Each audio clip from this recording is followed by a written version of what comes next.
O come on sweetheart, এত serious হওয়ার কিছু নেই। Just chill. এখন আরেকবার কাছে আসো তো।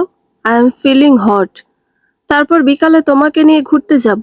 রাগে অপমানে সিনথিয়ার চোখ বেয়ে জল পড়তে লাগলো।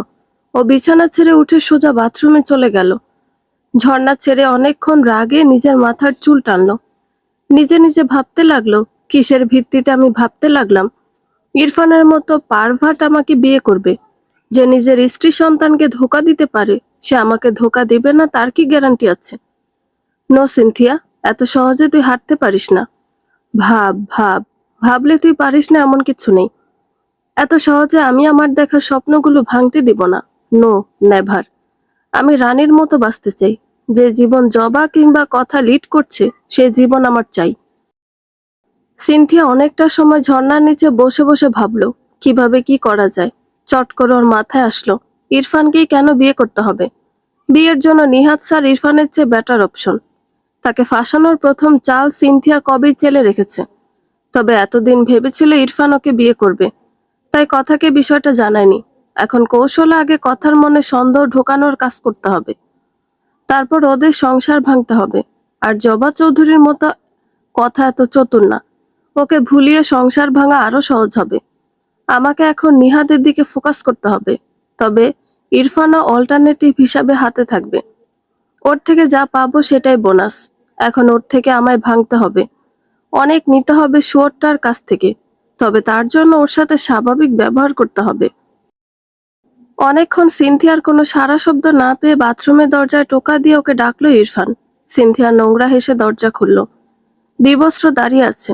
ইরফান বাঁকা হেসে বলল, সামনে যেন সাক্ষাৎ কামদেবী দাঁড়িয়ে আছে। নেশা করার জন্য এখন ওয়াইনের দরকার হবে না। সিনথিয়া হাত বাড়িয়ে আবেদনময়ী ভঙ্গিতে ডাকলো ইরফানকে। ভুবন মোহিনী এ সুন্দরীর আবেদনময়ী ডাক উপেক্ষা করার কলিজা সব পুরুষের হয়নি। বেঁচে থাকার মতো একঘেয়েমি পৃথিবীতে আর কিছু আছে কিনা ফারিস জানে না। বহু বছর ধরে ওর মনে হয় মানুষ আসলে বাঁচে না, কেবল বেঁচে থাকার অভিনয় করে। শ্বাস নেয়, হাঁটে, কথা বলে, হাসে, অথচ ভেতরে ভেতরে মৃত হয়ে থাকে। ও বেঁচে আছে কেবল বেঁচে থাকা বাধ্যতামূলক বলে। ফারিসও ঠিক তেমনই। জবাকে হারানোর পর থেকে নিজেকে নিঃস্ব ঘোষণা করেছিল ফারিস। এই একটা মানুষ যে ফারিসের জীবনে না এসে ওকে পুরোপুরি নিঃস্ব করে দিয়ে গেছে। যেন ফারিসে যা ছিল তার শেষ বিন্দু পর্যন্ত ও নিয়ে গেছে। কিছু কিছু মানুষ জীবনে আসে না, তবু পুরো জীবনটা দখল করে নেয়। জবা ছিল ঠিক তেমন।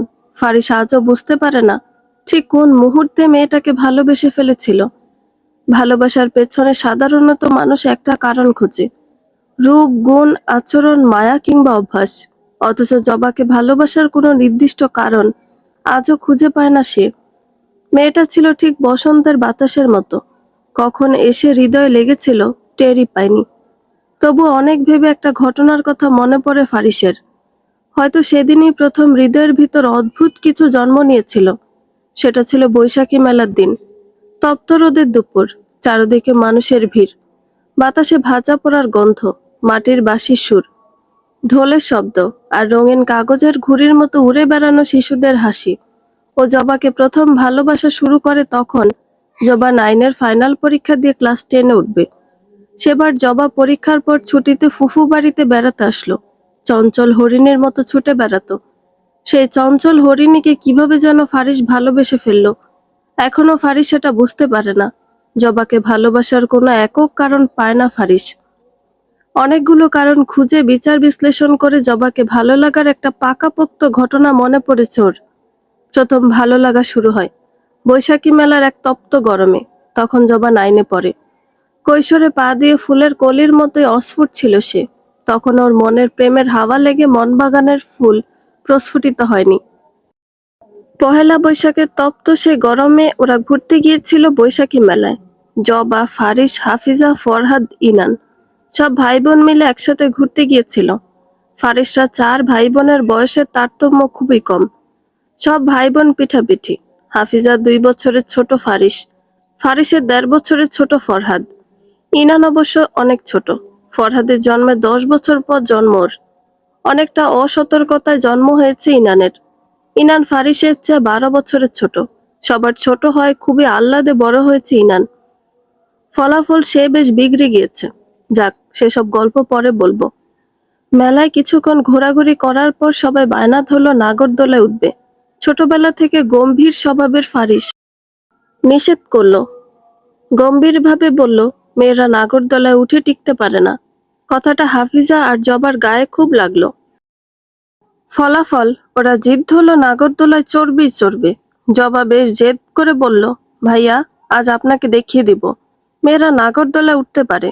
জিদ করে দুজনই উঠল, সাথে ফারিস, ফরহাদ আর ইনানও উঠল। নাগরদোলা একবার ঘুরানোর পর হাফিজা এমন চিৎকার দিল যে বাধ্য হয়ে ওকে নামিয়ে দেওয়া হলো।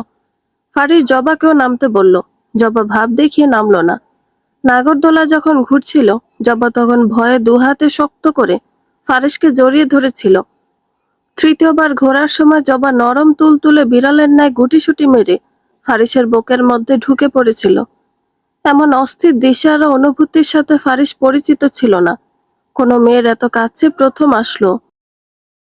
ওর হৃদস্পন্দন এত বেশি ছিল যে মেলার এত কোলাহলের মাঝেও নিজের হৃদস্পন্দনের শব্দ শুনতে পাচ্ছিল। ফারিস কাঁপছিল খুব। নাগরদোলায় না থাকলে হয়তো ওর কাঁপুনি সবাই দেখত। 5টা ঘোড়া সম্পূর্ণ করলো ওরা। নাগরদোলা থামার পর ফারিস নেমে জবার হাত ধরে নামালো। কিন্তু নাগরদোলা থেকে নামার পর মুহূর্তেই ওয়াক করে বমি দিয়ে নাগরদোলার পরিচালনা করা চাচাকে একদম ভাসিয়ে দিল জবা। জবার অবস্থা দেখে চাচা প্রচন্ড বিরক্তি নিয়ে সাথে সাথে চিল্লানি দিয়ে তার সাথের ছেলেটাকে বলল, ওই সগির, এখানে বোর্ড লিখ, নাগরদোলায় মাইয়া মানুষ ওঠা মানা। ফারিস আরেক দিকে তাকিয়ে রইল। বিষয়টায় ওর অদ্ভুতভাবে হাসি পাচ্ছিল, কিন্তু নিজের হাসি লুকাতে ফারিসের চেয়ে দক্ষ কেউ আছে বলে সন্দেহ। জবা দূরে গিয়ে আরেক দফা বমি করলো। হাফিজা গিয়ে ওকে ধরলো, কিন্তু জবা নিজেকে বেশিক্ষণ সামলাতে পারল না, বেহুশ হয়ে গেল। ফারিস দীর্ঘশ্বাস ছেড়ে হাফিজাকে বলল, আপা, তোদের মেয়েদের সাহস দেখে আমি আবেগে আপ্লুত। সর, এ বাচ্চা হাতিটাকে কোলে নিয়ে নিরিবিলি কোথাও বসি, তারপর ওর জ্ঞান ফেরাতে হবে। জবার বমি আর অজ্ঞান হওয়ায় মেলার ওই স্থানে রীতিমতো লোকজনের একটা জটলা পেকে গেছে। ফারিস সবাইকে উদ্দেশ্য করে বলল, আপনারা চিন্তিত হবেন না, এটা আমার বোন। বেশি সাহস দেখাতে গিয়ে নাগরদোলায় উঠে এখন বমি করে অজ্ঞান হয়ে গেছে। এজন্যই বলে, মেয়েদের সাহস আর বুদ্ধি কোনোটাই ভরসা করতে নেই। আশেপাশের কিছু লোক ফারিসের কথায় সম্মতি জানালো। হাফিজা খানিক রেগে ফারিসের পিঠের মাঝ বরাবর কিল বসিয়ে বলল, গাধা, চল আগে ওর জ্ঞান ফেরাই। ফারিস জবাকে কোলে নিয়ে মেলার সবচেয়ে নির্জন কোনায় গেল। চারিদিকে বিকেলের আলো নরম হয়ে এসেছে, দূরে বাঁশির সুর বাজছে। মেলার কোলাহল এখানে এসে অনেকটাই ম্লান। ফারিস চোখে মুখে পানির ছিটা দিল। জবা জ্ঞান ফিরতে বলল, ফারিস ভাই, দেখলেন আমি নাগরদোলার সব কয়টা ঘোড়া কমপ্লিট করেছি। আমার অনেক সাহস।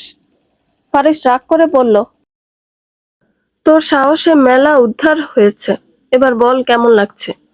মনে হচ্ছে সারা দুনিয়া ঘুরছে, আমার পেটের মধ্যে পাক দিচ্ছে, আবার বমি করব।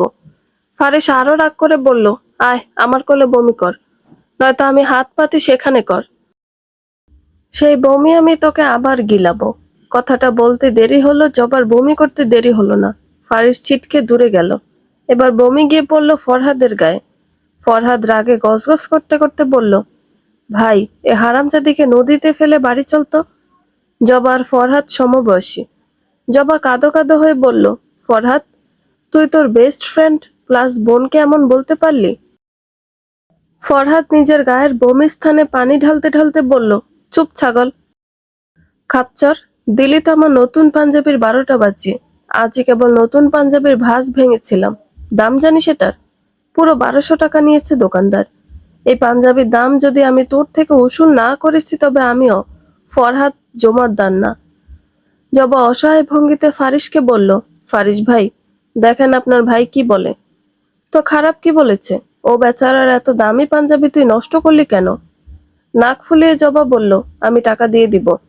ফারিস গম্ভীর হয়ে বলল, তোর বাবার টাকার গরম দেখাচ্ছিস? ভুলে যাস না আমাদেরও কম নেই। আমি সেটা কখন বললাম? করুণ কণ্ঠে জবা বলল। ফারিস বলল, এখন ওঠ, দেখ ইনান তোর জন্য লেবুর শরবত আনছে, এটা গিলে সুস্থ হয়ে বাড়ি গিয়ে আমাদেরকে উদ্ধার কর। এমনে বলতে পারলেন ভাইয়া? হ্যাঁ পারলাম। এবার চল বাড়ি। মেলায় তো তুই একাই মেলা বসিয়ে দিলি, এখন বাড়ি চল। মেলা ঘুরবো না? আর ঘুরতে হবে না। নাগরদোলায় যা কাণ্ড করেছিস তারপর তোকে নিয়ে ঘুরতেও ভয় করছে। আবার কোথায় বমি দিয়ে ভাসিয়ে দিস তার ঠিক নেই। জবা মন খারাপ করে আরেক দিকে তাকিয়ে মনে মনে বলল, পাথর পুরুষ, তবু আমি তোমাকেই পছন্দ করি। জবার অমন মন খারাপ দেখে হাফিজা বলল, আবার কাল আসবো। আজ চল সোনা। জবা উঠতে নিয়ে বুঝলো মাথায় এখনো চক্কর দিচ্ছে। ফারিস ওর কাঁধে শক্ত করে হাত রেখে বলল, হেঁটে যেতে পারবি নাকি কোলে নিব? জবা মনে মনে বলেছিল, কোলে নাও আমায়, মিশিয়ে ফেলো তোমার মাঝে। মনের কথা অন্তঃপুরে রেখে মুখে বলল, এভাবে ধরলেই হবে। ফারিস যখন জবাকে ধরে নিয়ে যাচ্ছিল তখন জবার কি যে ভালো লাগছিল। ও মনে মনে ভেবে ফেলেছিল ফারিসও ওকে পছন্দ করে। এদিকে জবার কাঁধে হাত রেখে ফারিসের বুকের ভিতরও কালবৈশাখী ঝড় শুরু হয়েছিল। সে ঝড় আজও থামেনি, যেন অনন্তকাল ধরে চলবে সে ঝড়। সেই ছিল জবার প্রতি ফারিসের মনে তৈরি হওয়া প্রথম ভালো লাগা। সে ভালো লাগা কবে ভালোবাসায় রূপান্তরিত হয়েছিল আজও ফারিস জানে না। তবে ভালোবাসার উষ্ণতা অনুভব করেছিল ডিসেম্বরের এক কনকনে শীতের রাতে। সেবার ডিসেম্বরের তীব্র শীত পড়ছিল। সবাই যে যত পারছে গরম কাপড় পরছে। সেই শীতকে উস্কে দিতে সেদিন সন্ধ্যার পর মুষলধারে বৃষ্টিও হয়েছিল। সবার অগোচরে অসময়ের সেই বৃষ্টিতে ভিজেছিল জবা। রাতে ওর গা কাঁপিয়ে জ্বর আসলো। ভয়ে হালিমা বেগমকে কিছুই বলতে পারল না। কাঁপা কাঁপা শরীরে ফারিসের রুমে গিয়ে বলল, ভাইয়া, আমার শরীর প্রচন্ড খারাপ লাগছে, জ্বরের ওষুধ এনে দিন। উদ্বিগ্ন হয়ে ফারিস বলল, কি হলো? অসুস্থ বেসামাল কণ্ঠে জবা বলল, সন্ধ্যার বৃষ্টিতে ভিজেছিলাম, এখন বোধহয় জ্বর আসছে। প্লিজ ফুফু বা বাবা মাকে জানাবেন না, প্লিজ। কথাটা বলে জবা অসুস্থ অবস্থায় ফারিসকে জড়িয়ে ধরে বলল, আমাকে রুমে দিয়ে আসুন, আমার প্রচন্ড মাথা ঘোরাচ্ছে। ফারিস জবাকে কোলে তুলে নিতে ওর মনে হলো এমন স্বর্গীয় অনুভূতিও কখনো অনুভব করেনি। জবাকে রুমে নিয়ে শুয়ে মাথায় জলপট্টি দিল, ওষুধ খাইয়ে দিয়েছিল, হাত পা টিপে দিয়েছিল, সারা রাত জবার সেবা করেছিল। তখন জ্বরের ঘোরে জবা এটাও বলেছিল ফারিস ওর প্রথম পছন্দ, ফারিসকে ও নিজের লাইফ পার্টনার করবে। সেই থেকে ফারিসের মনে শুরু হলো তাণ্ডব। সে তাণ্ডব আজও চলমান। অথচ সেই জবা নিজের কিশোরীকালের ভালোবাসা ভালো লাগা ভুলে দিব্যি ইরফানের সংসার করছে, ইরফানের বাচ্চার মা হয়েছে। অথচ এককালে এই জবাই জ্বরের ঘোরে ফারিসকে বলেছিল, আপনাকে আমার খুব ভালো লাগে ফারিস ভাই, ফুফুকে রাজি করে আমাকে বিয়ে করে নিন, আমি সারা জীবন আপনার সাথেই থাকতে চাই। সে জবা কি করে ইরফানকে ভালোবেসে ফেললো আজও বুঝে উঠতে পারে না ফারিস। সব তো ঠিক ছিল, ঠিক চলছিল। মনে মনে ঠিক করেছিল জবার গ্রাজুয়েশন হলেই বিয়ে করবে। ওর মাকে সব ঠিক করেও রাখতে বলেছিল। ওর মনের কথা জবাকে বললে ওর পড়ালেখায় ক্ষতি হবে ভেবে বলেনিও। কিন্তু ওর মাকে বলেছিল বিয়ের কথা পাকা করে রাখতে, যাতে অন্য কোথাও জবার বিয়ে না হয়। অথচ একদিন দুপুরে শুনলো জবা ইরফান নামের কাউকে বিয়ে করেছে, তাও ভালোবাসার বিয়ে। মুহূর্তে ফারিসের সকল স্বপ্ন শেষ হয়ে গিয়েছিল। জবাকে গিয়ে বারবার প্রশ্ন করতে ইচ্ছা করছিল কেন প্রতারণা করেছিল ওর সাথে, কিন্তু পারেনি প্রশ্ন করতে, চাইতে পারেনি কোনো জবাবদিহিতা। কিভাবে চাইবে? দোষ তো ওরও ছিল। ওকে নিজ ভালোবাসা নিজের মনে লুকিয়ে রেখেছিল। পরক্ষণে মনে পড়লো ওর মা তো জানতো। তিনি কেন জবাদের কিছু জানায়নি? ফারিস ওর মা হালিমাকে যখন প্রশ্ন করলো কেন জানায়নি জবার পরিবারকে ফারিসের মনের কথা, তার সোজাসাপটা উত্তর ছিল, তিনি চান না জবা এবারের বউ হোক। তবু তিনি ফারিসের কথা ভেবে ভেবেছিলেন জবাকে পুত্রবধূ করবেন। কিন্তু জবা নিজেই তো লাভ ম্যারেজ করেছে, সেখানে সে কি করবে? ফারিস বেশ শক্ত কণ্ঠে বলেছিল, মা, তোমার যুক্তি আমার কাছে যথাযথ মনে হচ্ছে না, সঠিক কারণ বলো। তুমি মামা মামিকে কেন বলনি আমি জবা একে অপরকে পছন্দ করি? তোমাকে তো বলেছিলাম আপাতত ক্যাজুয়াল কথাবার্তা বলে বিয়ে ঠিক করে রাখো, জবার গ্রাজুয়েশন শেষ হলে বিয়ে হবে। হালিমা বেগম ফারিসের প্রশ্নের কোনো উত্তর না দিয়ে সে স্থান থেকে প্রস্থান করেছিলেন। তারপর ফারিস যতবার তার কাছে উত্তর জানতে চেয়েছে তিনি এড়িয়ে গিয়েছেন। ফলাফল ফারিস ওর মাকে এড়িয়ে চলা শুরু করে। মা ছেলের মধ্যে বিশাল দূরত্ব তৈরি হয়। সে দূরত্ব এতটাই বেড়ে যায় যে হালিমা বেগমের মৃত্যু তাদের দূরত্ব কমাতে পারেনি। জীবন নামক যাত্রাটা তখন থেকে একঘেয়েমিতে পরিণত হয়েছিল ফারিসের। যেদিন প্রথম বুঝেছিল সবচেয়ে কাঙ্ক্ষিত মানুষটাকে চাইলেই পাওয়া যায় না, কিছু মানুষকে শুধু দূর থেকে ভালোবেসে যেতে হয়, ঠিক আকাশে ঝুলে থাকা চাঁদের মতো। দেখা যায়, ছোঁয়া যায় না। বহু বছর ধরে পৃথিবীর এক দেশ থেকে আরেক দেশে ঘুরে বেড়াচ্ছে ফারিস। বরফে ঢাকা পাহাড়, উত্তাল সমুদ্র, মরুভূমির একাকী রাত, ইউরোপের ব্যস্ত শহর কিংবা আফ্রিকার দুর্গম অঞ্চল, কোথাও শান্তি খুঁজে পায়নিও। মানুষ ভাবে ভ্রমণ নাকি মানুষকে বাঁচিয়ে রাখে, অথচ ফারিস জানে ভিতরটা মৃত হয়ে গেলে পৃথিবীর কোনো সৌন্দর্য আর মন ছুঁতে পারে না। দুজন নারী ওর জীবনটাকে পুরোপুরি বদলে দিয়েছে। একজন জন্ম দিয়েছে, আরেকজন বাঁচতে না দিয়েও বাঁচিয়ে রেখেছে। এজন্যই হয়তো মানুষ বলে, নারী কখনো আশ্রয়, কখনো প্রলয়। নিজের গোপন কক্ষের মাঝখানে দাঁড়িয়ে ফারিস এক দৃষ্টিতে তাকিয়েছিল বিশাল এক ক্যানভাসের দিকে। 8 ফুট লম্বা সেই ছবিতে জবার মুখ পুরোপুরি স্পষ্ট নয়। কিশোরী জবা কোনো এক কারণে চোখ মুখ চেপে হেসেছিল। সেই মুহূর্তে লুকিয়ে ছবিটা তুলেছিল ফারিস। আর সেই চুরি করে রাখা মুহূর্তটাই পরে এক বিখ্যাত চিত্রকর দিয়ে বিশাল ক্যানভাসে আঁকিয়েছিল। ছবিটার দিকে তাকালেই মনে হয় হাসছে একটা মেয়ে, আর ধ্বংস হচ্ছে একটা পুরুষের জীবন। 8 ফুট সাইজের ছবিটা ছাড়াও রুমটির পুরো দেয়াল জুড়ে জবার অসংখ্য ছবি, সবই ফারিসের তোলা ছবি। কিছু ছবি লুকিয়ে তোলা, তো কিছু সামনে থেকে। জবা নিজেও জানে না ফারিস ওর জন্য কোন পর্যায়ের পাগল। ফারিসদের এই বাড়িটি যখন বানানো হয় তখন ফারিস নিজের রুমের সাথে একটা গোপন রুমও তৈরি করে। সবাই এই গোপন রুমের কথা জানলেও কেউ তেমন ঢুকতো না। কিশোর বেলায় সব ভাই বোন ঢুকলো, জবার বিয়ের পর কেউ ঢুকতে পারেনি। আধুনিক প্রযুক্তির লক ব্যবহার করা হয়েছে এর দরজায়, আগে পাসওয়ার্ড ছাড়া খুলতো না। আর বিগত কিছু বছর যাবৎ ফারিসের হাতের ছাপ ছাড়া খুলে না। সবার কৌতূহল এই রুমটিকে ঘিরে, কিন্তু ভিতরে প্রবেশের সাহস কেউ করেনি। ঘরটা যেন ওর ভালোবাসার কবরস্থান। ফারিস যখন দেশে আসে তখন ঘন্টার পর ঘন্টা এই রুমে সময় কাটায়। এক ধ্যানে জবার ছবির দিকে তাকিয়ে থাকে, যেন ধ্যান করছে জবার ভালোবাসা পাওয়ার জন্য। অথচ পেল একরাশ হতাশা। এই হতাশা নিয়েই দেশ ছেড়েছিল তখন ফারিস। আজও সে হতাশা নিয়েই দেশ ছাড়ছে। ফিরনাসের পরীক্ষা কদিন পর, এখন না গেলেই নয়। তাছাড়া ওর কাজেরও ক্ষতি হচ্ছে খুব। কদিন পর আবার লম্বা সময়ের জন্য ব্যবসা থেকে দূরে থাকবে। তো না চাইতো দেশ ছাড়তে হলো ওকে। সিনথিয়া নিহাতকে দেখে সামনে গিয়ে সালাম করলো। আসসালামু আলাইকুম স্যার। বিরক্তি মাখা কণ্ঠে নিহাত জবাব দিল, ওয়ালাইকুম আসসালাম। স্যার কি বাসায় যাচ্ছেন? কেন? আমাকে একটু লাইব্রেরির সামনে লিফট দিতেন। নিহাত দাঁতে দাঁত চেপে বলল, বেশি বাড়াবাড়ি করছো কিন্তু। শুরুটা কে করেছিল? প্লিজ স্যার, লিফট দিন। অসম্ভব। কথাকে তো রোজ লিফট দেন। কথা স্টুডেন্ট, শুধুমাত্র ভার্সিটিতে।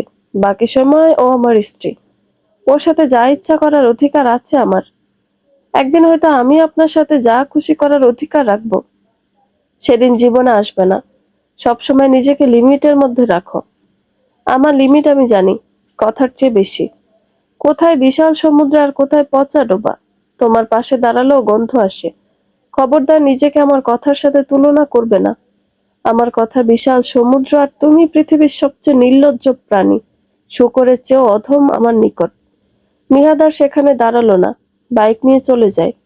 বিড়বিড় করে বলতে থাকে, হে সৃষ্টিকর্তা, আমাকে রক্ষা করে এই মেয়ের যন্ত্রণা থেকে। তোবা কথাকে ওর ভাইয়ের করা মেসেজগুলো দেখাচ্ছিল। শ্রাবণের মেসেজ পড়ে কথা হাসতে হাসতে বলল, বাহ, ভাই দেখছি আমার খুব বুদ্ধিমান। এমন করে বললে তো যে কোনো মেয়ে পটে যেত। তুই কেন পড়ছিস না বলতো? তোবা রাগ করে বলল, আমি যে কোনো মেয়ে? ওরে গাধি, আমি বলতে চেয়েছি অধিকাংশ মেয়েরা এমন টাইপ কথায় গলে যায়। তুই কেন বলছিস না? আমি কি মোমবাতি, আর তোর ভাই আগুন যে কিছু বললে বা কাছে আসলে গলে যাব? আমার ভাই আগুনই তো। দেখছিস না কেমন দেখতে? লম্বা, ভীষণ ফর্সা, একটু চিকনা। বাট বিয়ের পর ঠিক হয়ে যাবে। বিয়ের পর চিকনা ছেলে মেয়ে মোটু হয়ে যায়। কথাটা বলে কথা চোখ টিপল। তোবা দুম করে কথার পিঠে কিল বসিয়ে বলল, কি সব অশ্লীল ইশারা দিচ্ছিস? কথা নিজের পিঠে হাত বুলাতে বুলাতে বলল, আরে অশ্লীল কি বলছি? আমাকে আর নিহাতকে দেখ, বিয়ের আগে আমি কত শুকনো ছিলাম, গায়ের রঙও তখন শ্যামলা লাগতো। এখন দেখ, একটু গোলুমোলু হয়েছি, সাথে বেশ ফর্সাও। আর নিহাদও তো চিকন ছিল, এখন স্বাস্থ্য দেখ কত ভারী। ওকে দেখলেই আমার গায়ে কাটা দেয়। তোবা রাগ করে বলল, ব্যাপারটা তোর আর ভাইয়ার না, ব্যাপারটা হচ্ছে তুই আমাকে ওই গাধাটাকে বিয়ে করতে বলছিস, বিয়ের পর মোটা হবারও কথা বলছিস। তোরা বিয়ে করে মোটা হয়েছিস ভালো কথা, আমাকে কেন তোর ভাইয়ের সাথে টানছিস? একটু টানলাম না হয়, কি সমস্যা? আমার কিন্তু রাগ উঠতেছে কথা। আচ্ছা সরি, রাগ করিস না, চল ক্লাসে, আজ আমার জামাইয়ের ক্লাস আছে। হ্যাঁ, তোমার জামাই তো তোমার ক্লাসে বসে চিনেই না, আর বাড়ি বসে কাচ্ছাড়া করে না। ইদানিং যা বিরক্ত করে তা কি বলবো। কেন রে? কে জানে, সারাক্ষণ ফেভিকলের মতো চিপকে থাকে। ইদানিং নির্লজ্জ হয়েছে বেশ, বাবা মায়ের সামনে বসে হুটহাট জড়িয়ে ধরে, চুমু খায়। লজ্জায় আমার তখন প্রাণ যায় যায় অবস্থা। তুবা হেসে বলল, আহা, দুলাভাই আমার কত রোমান্টিক। রোমান্টিকতার এই হ্যাপা তো সবসময় নেওয়া যায় না। তুবা হেসে বলল, বিয়ের পর তো এমনি এমনিতে মোটা আর ফর্সা হোসনি। আমার তো মনে হয় এই রোমান্টিকতার বদৌলতেই হয়েছিস। কথার গাল লাল হয়ে গেল, লজ্জায় লাল হয়ে বলল, চুপ। পিছনে বসে সিনথিয়া ওদের কথা শুনছিল। কথাকে বলল, নিহাত স্যার বুঝি অনেক রোমান্টিক। কথা তুবা ওর দিকে তাকিয়ে বলল, সিনথিয়া, তুমি কি আমাদের কথা শুনছিলে? একটু আধটু, সরি ফর দ্যাট। তোমরা নিহাত স্যারকে নিয়ে বলছিলে তো তাই। কথা হেসে বলল, আমরা মোটেও নিহাত স্যারকে নিয়ে বলছিলাম না, আমরা কথা বলছিলাম আমার বরকে নিয়ে। সিনথিয়া বলল, একই কথা হলো। তুবা বলল, একই কথা কিভাবে? স্যার আর কথাকে কখনো ক্লাসে বা ভার্সিটিতে বসে তেমন কোনো আচরণ করতে দেখেছো কখনো? না। তবে যতই স্যার ছাত্রী হোক, ওরা স্বামী স্ত্রী এটা তো সত্যি। কথা বলল, তা অবশ্য ঠিক। সিনথিয়া বলল, কথা তোমাদের লাভ ম্যারেজ নাকি অ্যারেঞ্জ? দুটোই। নিহাদের লাভ, আমার অ্যারেঞ্জ। কিভাবে? তুবা যখন ইন্টারে পড়তো তখন নিহাদ স্যার ওকে প্রাইভেট পড়াতেন ওদের বাসায় এসে। ওদের বাসায় আমার সবসময় যাওয়া আসা হতো। সেখান থেকে নিহাদ আমাকে ভালোবেসে ফেলে। তারপর সোজা নিজের পরিবার নিয়ে আমাদের বাসায় প্রস্তাব নিয়ে আসে। আমার পরিবারেরও নিহাদকে পছন্দ হয়। তার কিছুদিন পর বড় অনুষ্ঠান করে বিয়ে হয়। সিনথিয়া বলল, একটা কথা বলো কথা, তোমাকে তুখো সুন্দরীদের কাতারে অনায়াসে ফেলা যায়, আর সেখানে তুমি শ্যামলা গড়নের মেয়ে। তো নিহাদ স্যার তোমার মতো ভুবন ভোলানো সুন্দরী ছেড়ে তোর মতো মেয়েকে কেন ভালোবাসলো? তুবা বলল, এটা কোন ধরনের নিচু কথা সিনথিয়া? পৃথিবীতে সৌন্দর্যই সব না, মানুষের মন চরিত্রেরও একটা ব্যাপার আছে। আর তুই যে চোখে কথাকে দেখছিস, সেই চোখে স্যার দেখেননি। তিনি কথাকে ভালোবেসেছেন মন থেকে, মন দেখে। স্যার আর কথার সংসার, সম্পর্ক তোর আমার ধারণার বাইরে সুন্দর। আর নিহাত স্যার সর্বদা আমাকে ছোট বোনের নজরে দেখেন। আমি এত সুন্দর বলেও কখনো শালিকার মতো দুষ্টুমি করেননি। সবসময় বোনের মতো স্নেহ করেন। শিক্ষক হলো অভিভাবকের মতো শাসন করেছেন। বড় ভাইয়ের মতো যে কোনো বিপদে পাশে থেকেছেন। তার চোখে কখনো আমার জন্য বাজে কোনো কিছু দেখিনি। আমার দেখা অনেক ভালো মানুষের মধ্যে তিনি একজন। সিনথিয়া তাচ্ছিল্য হেসে বলল, স্যারের প্রশংসায় দেখছি তোরা পঞ্চমুখ। তো প্রশংসা করার মতো মানুষের প্রশংসা করব না? সিনথিয়া বেশ রাগ করে বলল, শোন, মানুষ নিজেকে যতটা ভালো প্রদর্শন করে ততটা ভালো হয় না। তার মনটা কেবল সেই জানে। কথা বেশ রাগ করে বলল, নিহাতকে নিয়ে তোর প্রবলেম কি বলতো? সবসময় দেখছি উল্টাপাল্টা কথা বলছিস। আমার কি প্রবলেম হবে? আমি তো জাস্ট বলছি মানুষকে চেনা এতটাও সহজ না। কথা বেশ আত্মবিশ্বাসের সাথে বলল, একজন স্ত্রীর কাছে তার স্বামীকে চেনা অতটাও কঠিন না। ও আচ্ছা। সিনথিয়া যেতে নিলে তুবা বলল, সিনথিয়া, নিহাত স্যারকে নিয়ে তোর প্রবলেম কি? আমার আবার কি প্রবলেম হবে? তুই তার বিষয়ে খুব কৌতূহলী। সেদিনও নাকি কথার সাথে কি কি বলেছিস, আজ আবার বলছিস। মানে সবকিছু ঠিক আছে তো? ঠিক থাকবে না তো কি হবে? তুবা খোঁচা মেরে বলল, স্যারের প্রেমে পড়ে যাসনি তো আবার? সিনথিয়া খানিকটা রাগ করে বলল, কি যাতা বলছিস? তুবা ঠোঁট টিপে হেসে বলল, না মানে যেভাবে সবসময় স্যারের কথা জানতে চাস, তাই আর কি বললাম। সিনথিয়া কিছুটা সময় চুপ রইল, তারপর বলল, তেমন কিছু না, আমি এমনি জানতে চাই। স্বামী স্ত্রী, স্যার আর ছাত্রী, তাও একই ভার্সিটির, এমন খুব কম দেখা যায়। তাই কিউরিসিটি হচ্ছিল। তাছাড়া মিথ্যা বলবো না, নিহাত স্যারকে আমার ভালো লাগে। তিনি দেখতে তো হিরোর চেয়ে কম না। চোখে ভালো লাগে এমন সুন্দর। তো তাকে সাধারণভাবে ভালো লাগাটা নিশ্চয় অন্যায় কিছু না। কথা বলল, অন্যায় কেন হবে? যার যার ভালো লাগা তার তার কাছে। তবে ব্যাপারটা ভালো লাগা পর্যন্ত সীমাবদ্ধ রাখিস। কারণ শত হোক, স্যার বিবাহিত। হুম, জানি। সিনথিয়া চলে যেতেই তুবা বলল, ওর দিকে বিশেষ নজর রাখতে হবে। ওর কার্যকলাপ ভালো ঠেকছে না। কথা বলল, আরে বাদ দে।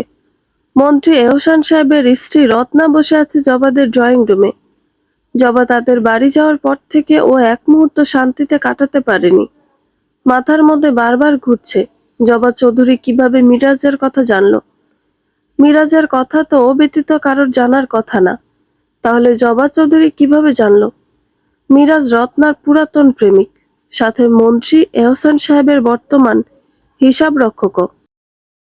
মিরাজকে চাকরিটা পাওয়ার ব্যবস্থা রত্নাই করে দিয়েছিল। রত্না মধ্যবিত্ত ঘরের মেয়ে হলো অনবদ্য সুন্দরী। মন্ত্রী এহসান সাহেবের বাড়ির পাশের বাড়িতে থাকতো রত্নারা।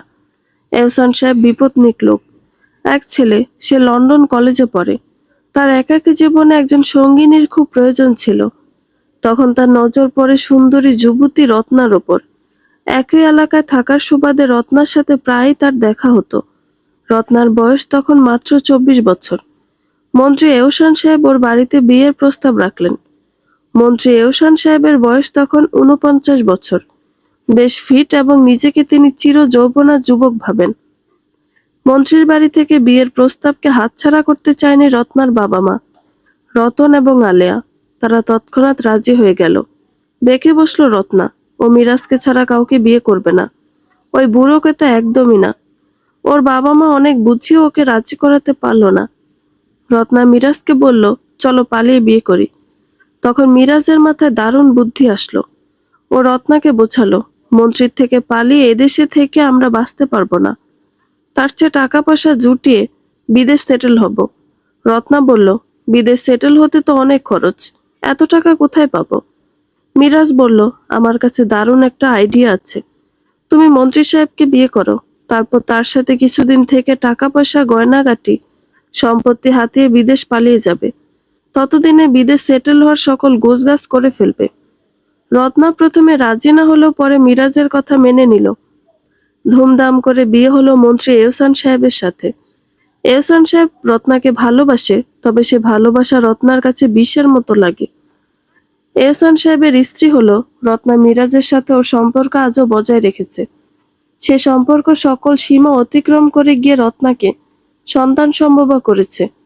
রত্না মিরাজের সন্তানকে এহসান সাহেবের সন্তান বলে সবার কাছে যত্ন নিচ্ছে। কিছুদিন আগে রত্না জানতে পেরেছে ও সন্তান সম্ভবা।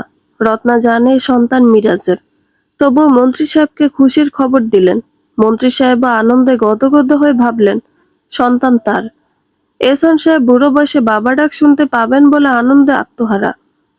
কয়েক মণ মিষ্টি তিনি বিলি করলেন পুরো এলাকায়। বুড়োর এমন কাণ্ড দেখে প্রায়ই সবাই আড়ালে হাসে, আপত্তিজনক কথা বলে। বুড়ো বয়সে ভীমরতি হওয়ার উদাহরণ হিসাবে তাকে টানে। এহসান সাহেব যে তা জানেন না তেমন নয়। তিনি জেনেও না জানার ভান করে থাকেন। তিনি বাইরের মানুষের কথায় পাত্তা না দিয়ে নিজের ভালো থাকাকে বেশি প্রাধান্য দেন। তাছাড়া তিনি মনে করেন, মন্ত্রী মিনিস্টার হতে হলে গায়ের চামড়া গন্ডারের চেয়েও মোটা করতে হয়, নয়তো এই মাঠে টিকে থাকা দায়। সবার কথায় মন খারাপ করলে তো মন্ত্রিত্ব করা চলে না। তিনি তার পার্সোনাল লাইফ, প্রফেশনাল লাইফ আর মানুষের কথা, তিনটাকে সম্পূর্ণ আলাদা রাখেন। আলাদা রাখেন বললেও ভুল হবে। তিনি তিনটাকে তিনভাবে সামলান। ঘরে তিনি যেমন, বাইরে মন্ত্রী এহসান সাহেব তার সম্পূর্ণ বিপরীত। ঘরে যেমন তিনি নমনীয়, সহজ সরল, বাইরে তিনি ততটাই ধূর্ত, চালাক আর ধান্দাবাজ টাইপ লোক। 2 নম্বরে অনেক কাজই সে করে। কিছু কাজের কথা সবাই জানে, কিছু কাজের কথা জানে না। তিনি রত্নাকে প্রচন্ড ভালোবাসেন। অসম বয়সে এমন সুন্দরী বউ পেলে আহ্লাদ বুঝি সব পুরুষই করেন। তিনিও তার ব্যতিক্রম নন।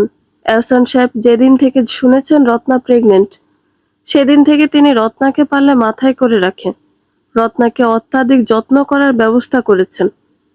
এত আনন্দের মাঝেও রত্নার ভয় ছিল জবা চৌধুরীকে নিয়ে। সে কিভাবে মিরাজ আর তার কথা জানলো তাও জানে না। ও জানতে চায় জবা এসব কথা এহসান সাহেবকে বলবে কিনা। সেদিন মন্ত্রীর বাড়ি থেকে জবা যাওয়ার পর রত্না মন্ত্রীকে জবার সম্পর্কে জিজ্ঞেস করলো। বলল, উনি কে? আপনি তাকে এত ভয় পেলেন কেন? একটা মেয়েকে এত ভয় পাওয়ার কি হলো? এহসান সাহেব কিছুক্ষণ চুপ থেকে গম্ভীর কণ্ঠে জবাব দিলেন, শিল্পপতি জয়নুল আবেদিনের একমাত্র কন্যা। তাকে একটা জীবন্ত সুইসাইড বোমও বলতে পারো। এই মেয়ে পারে না এমন কিছু নেই। ওরা মন্ত্রী মিনিস্টারের হাতে থাকে না, বরং মন্ত্রী মিনিস্টার ওদের হাতে থাকে। জয়নুল আবেদিনের কোনো ছেলে নেই, কিন্তু 5 ছেলের কাজ জবা একাই করে। এমন টাইম বোমের মতো মেয়ে থাকতে কোনো বাবার ছেলের প্রয়োজন হয় না।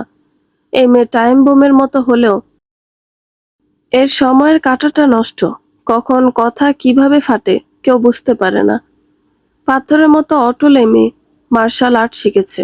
শিখেছে সব রকমের আধুনিক বন্দুক চালানো। ডিফেন্সের অনেক ট্রেনিং ও নিজ বাড়ি বসে নিয়েছে। এসব নাকি ওর শখ। মেয়েদের কখন এমন শখ থাকতে পারে? একটা গল্প বলি। একবার এক মন্ত্রী এক পার্টিতে জয়নুল আবেদিনকে অপমান করছিল। জবা সাথে সাথে সেই মন্ত্রীকে এবং তার কথায় সহমত পোষণ করা 4 জনকে গুলি করেছিল। কেউ মরেনি অবশ্য, কারণ জবা চৌধুরী তেমন করেই গুলি করেছিল। ও চাইলে মেরে ফেলতে পারত, কিন্তু ইচ্ছা করে গুলি সবার কাঁধে করেছে। ও কাউকে মারতে চায় না, তবে তাদের এমন অবস্থা করে যে মৃত্যু সহজ মনে হয়। ও চায় সবাই ওকে ভয় পাক। এই মেয়ে ভয়কে জয় করেছে, কিন্তু ওকে যারা চিনে তারা ওকে ভয় পায় জমের মতো। শুনেছিলাম এক ছেলে ওকে পছন্দ করত। তখনও বিবাহিত। সে ছেলেকে রিজেক্ট করার পর সে ওকে রেপ করার হুমকি দিয়েছিল। সে ছেলের খবর আজ পর্যন্ত কেউ জানে না। বেঁচে আছে না মরে গেছে তাও না। দেখতে মেয়ের মতো, কিন্তু ওর ভিতরে কয়েকটা গুন্ডার বসবাস। এহসান সাহেবের কথা শুনে ঢোক গিলল রত্না। এমন ভয়াবহ মেয়ে হতে পারে ওর ধারণা ছিল না। রত্না মনে মনে ভাবল, যে করে হোক এই মহিলার সাথে কথা বলে ওর বিষয়টা ধামাচাপা দিতে হবে। নয়তো জবা চৌধুরী এহসান সাহেবকে সব জানালে তিনি, রত্না, মিরাজ এবং ওর অনাগত সন্তান 3 জনই শেষ। আর কিছুদিন পরে ওদের ভিসা হয়ে যাবে। তারপর ফিনল্যান্ড চলে যাবে মিরাজ আরও। তখন মন্ত্রী এহসান সাহেব কিছু করতে পারবে না। রত্না কিছুক্ষণ বসে থেকে খানিক বিরক্ত হয়ে বাড়িটা একটু ঘুরে দেখতে লাগলো। বেশ শৌখিন বাড়ি, চারপাশে প্রাচুর্য আর আভিজাত্যের ছোঁয়া। সব থেকে চোখে যে বিষয়টি লাগছে তা হচ্ছে এবারের ভিতর ও বাহিরে প্রচুর গাছ। বাড়ির বাইরে যেমন সবুজ, ভিতরেও তেমন সবুজের সমারোহ, যেন এক টুকরো গ্রিনল্যান্ড। রত্না নিজেও গাছ খুব ভালোবাসে। মন্ত্রী সাহেবের বাড়িতেও প্রচুর গাছ লাগিয়েছে। ও গাছের কাছে গিয়ে হাত বুলাতে নিতেই পিছন থেকে বাচ্চা কণ্ঠে যারা বলে উঠল, ডোন্ট টাচ, এগুলো আমার বাবার গাছ। বাবার গাছে কেউ হাত দেয় তো তা সে পছন্দ করে না। রত্না যারাকে দেখে অভিভূত হলো। কি মিষ্টি দেখতে বাচ্চাটা। রত্না মৃদু হেসে বলল, এই গাছ তোমার বাবা লাগিয়েছে? ইয়েস। বাহ, তুমি গাছ লাগাও না? আমিও বাবার সাথে লাগাই। গুড। তা তোমার নাম কি বাবু? যারা। বাহ, কি চমৎকার নাম। এত সুন্দর নাম তোমার কে রাখলো? তা তো জানি না, মাকে জিজ্ঞেস করি। আচ্ছা, তা তোমার মা কি করছে? মা বাবাকে পানিশড করছে। কি করছে? বাবা কান ধরে উঠবোস করছে আর মা গুনছে। ও মা, কেন? তা তো জানি না, তবে বাবা যখন ভুল করে মা তখন এমন করে শাস্তি দেয়। ভালো তো। এখন শোনা, যাও তো তোমার মাকে একটু ডেকে আনো। আমি অনেকক্ষণ যাবৎ তার জন্য অপেক্ষা করছি। আপনি কিছু খাবেন? মা বলেছে বাসায় গেস্ট আসলে তাদের আপ্যায়ন করতে। Wow, good. তা তুমি কিসে পড়ো মামুনি? কিছুদিন আগে 1-এ উঠেছি। Wow, very good. তখন পিছন থেকে সিনথিয়া যারাকে ডাকলো, hi sweetie, how are you? I am good miss, you? Too much good. Cynthia আজ একটু বেশিই খুশি। আজ ও কথা নিহাদের সংসার ভাঙার সকল কাজ করে এসেছে। ও 99% ধারণা কথা আজ নিহাদকে ছেড়ে যাবে। আজ নিহাদের সাথে চমৎকার একটা বিকাল কাটিয়েছে। ফিজিক্যাল রিলেশনে তৃপ্তি পেলে তখন সিনথিয়ার শরীর মন ভালো থাকে। আর তাছাড়া ওর পরিকল্পনা বাস্তবায়ন হয়েছে। নিহাতকে আজ এমনভাবে ফাঁসাতে পারবে তা চিন্তাও করেনি সিনথিয়া। কথার মুখটা দেখার মতো হয়েছিল যখন কথা ওকে আর নিহাতকে একসাথে বিছানায় দেখেছে। সিনথিয়া মনে মনে ভাবছে, কথা নিশ্চয়ই এখন নিহাতকে ছেড়ে নিজ বাড়িতে চলে গেছে। বাড়ি গিয়ে খুব চিল্লাপাল্লা করেছে। উফ, ভাবতেই ভালো লাগছে কদিন পর আমি অফিসিয়ালি মিসেস নিহাত হব। উফ, হাত পায়ের লোম কেমন দাঁড়িয়ে যাচ্ছে। হে আল্লাহ, কথা যেন আজই নিহাদের বাড়ি ছেড়ে চলে যায়। নিহাত যেন দ্রুত আমাকে বিয়ে করে। যারা সিনথিয়াকে বলল, মিস, আজ আপনাকে সুন্দর লাগছে। ইয়েস বেবি, আজ আমার শরীর মন একদম ঝরঝরে। ওয়েদারও সুন্দর, সব মিলিয়ে আমার মুড খুবই ভালো আজকে। সিনথিয়া যারার সাথে কথা বলছিল আর রত্না সিনথিয়াকে দেখে ভাবছিল, এই মেয়েটি চিনে, কোথায় দেখেছে মনে করতে পারছে না। কিন্তু সিনথিয়াকেও 100% দেখেছে, এবং সেটা কিছুদিনের মধ্যেই। রত্নার দিকে তাকিয়ে সিনথিয়া যারাকে প্রশ্ন করল, উনি কে? রত্না নিজে হাত বাড়িয়ে বলল, হ্যালো, আমি রত্না, মন্ত্রী এহসান সাহেবের ওয়াইফ। সিনথিয়া সুন্দর করে হেসে বলল, আমি সিনথিয়া, যারার প্রাইভেট টিচার। কিছু মনে করবেন না, আপনার বাড়ি কোথায়? কেন? অ্যাকচুয়ালি আমার মনে হচ্ছে আপনাকে আগেও কোথাও দেখেছি, কিন্তু ঠিক মনে পড়ছে না। সিনথিয়া হালকা হেসে বলল, এতটুকু শহর আমাদের, দেখা হওয়াটা অস্বাভাবিক নয়। তা ঠিক, কিন্তু আপনি যতটা ছোট বলছেন ততটাও নয়। একই শহরে থেকেও অনেকে চেয়েও বছর পর বছর নিজের মানুষদের সাথে দেখা করার সুযোগ পায় না। সুযোগ তো পাওয়া যায় না আপু, সুযোগ করে নিতে হয়। অনেক সময় চাইলেও সুযোগ করা যায় না। সিনথিয়া হেসে বলল, ওকে, নাইস টু মিট ইউ। যারা চলো, পড়তে বসবে। প্লিজ আপু, এক্সকিউজ আস। শিওর। রত্না আবার বসে রইল কিছু সময়। জবা উপর থেকে একবার ওকে বসে থাকতে দেখেও নিচে আসেনি। জবা জানতো রত্না ওর সাথে দেখা করতে আসবে। মানুষ চেনা চমৎকার একটা শক্তি জবার থাকলেও স্বামী চিনতে সে চরম ভুল করেছে। ভালোবাসা অন্ধ হলে যা হয়। জবা ভাবল, এ ধরনের মেয়েদেরও ঘৃণা করে যারা স্বামী থাকতেও পরকীয়ায় লিপ্ত হয়। এসব নারী পুরুষদেরও এতটাই ঘৃণা করে যে মাঝে মাঝে মনে হয় ওর কাছে যে বৈধ বন্দুক আছে তা দিয়ে এদের মাথা বরাবর গুলি করে মাথা থেকে পরকীয়ার পোকা বের করে দিবে। মন্ত্রী এহসান সাহেব যখন ইরফানের কাজে নাক গলাতে চেষ্টা করেছিল, তখনই জবা মন্ত্রী সাহেবের পুঙ্খানুপুঙ্খ খবর সংগ্রহ করেছে। তখনই জানতে পারে বুড়ো মন্ত্রী সাহেবের যুবতী স্ত্রী স্বামী রেখে বাইরে সগৌরবে পরকীয়া করছে। রত্নাকে অপেক্ষমান দেখে জবা বাঁকা হাসলো। ওর ভালো লাগছে এটা দেখতে। জবা কেমন বাঁকা হাসতে দেখে ইরফান নিচে তাকিয়ে বলল, কে উনি? অনেকক্ষণ যাবৎ বসিয়ে কেন রেখেছ? উনি মন্ত্রী এহসান সাহেবের স্ত্রী। কি? তাহলে তুমি তাকে এতক্ষণ কেন বসিয়ে রাখছো? রিল্যাক্স জান, সে মন্ত্রীর স্ত্রী বলে তাকে ভয় পাওয়ার কিছু নেই। অমন 2-4টা মন্ত্রী আর তার বউরা আমার কাছে কিছু না। বাই দ্য ওয়ে, কান কেন ছাড়ছ? তোমার শাস্তি তো শেষ নেই। আজকের মতো ছেড়ে দাও জান, আর কখনো এমন হবে না। এরপর তোমাকে নিয়ে ঘুরতে যাওয়ার কথা কখনো ভুলবো না, মনে থাকবে? ইয়েস, এবং পাক্কা প্রমিস। এখন স্টাডি রুমে যাই, আমার অনেক কাজ আছে। ওকে জান, ব্ল্যাক কফি দিচ্ছি। ও জান, তুমি অনবদ্য। আমার বলার আগে সব কেমন বুঝে যাও। এটা নতুন কিছু না। জরুরি কাজের সময় তোমার প্রতি আধা ঘন্টা 1 কাপ ব্ল্যাক কফি লাগে। ধন্যবাদ জান, আমাকে বোঝার জন্য। ধন্যবাদ আমাকে এত ভালোবাসার জন্য। Love you. হাসলো জবা। উঁচু হয়ে ইরফানের কপালে চুমু খেয়ে বলল, তোমাকেও ধন্যবাদ আমাকে এত ভালোবাসার জন্য। ইরফান গভীর প্রণয়ে জবাকে জড়িয়ে ধরল। আরো আধা ঘন্টা অপেক্ষা করানোর পর জবা নিচে নামলো। রত্না ওকে দেখে বলল, এতক্ষণ অপেক্ষা করে খুব বেশি মজা পেলেন মনে হয়। জবা হেসে বলল, ততটা পাইনি যতটা এক্সপেক্ট করেছিলাম। So how are you? How is your sugar daddy? He is my husband. Oh really?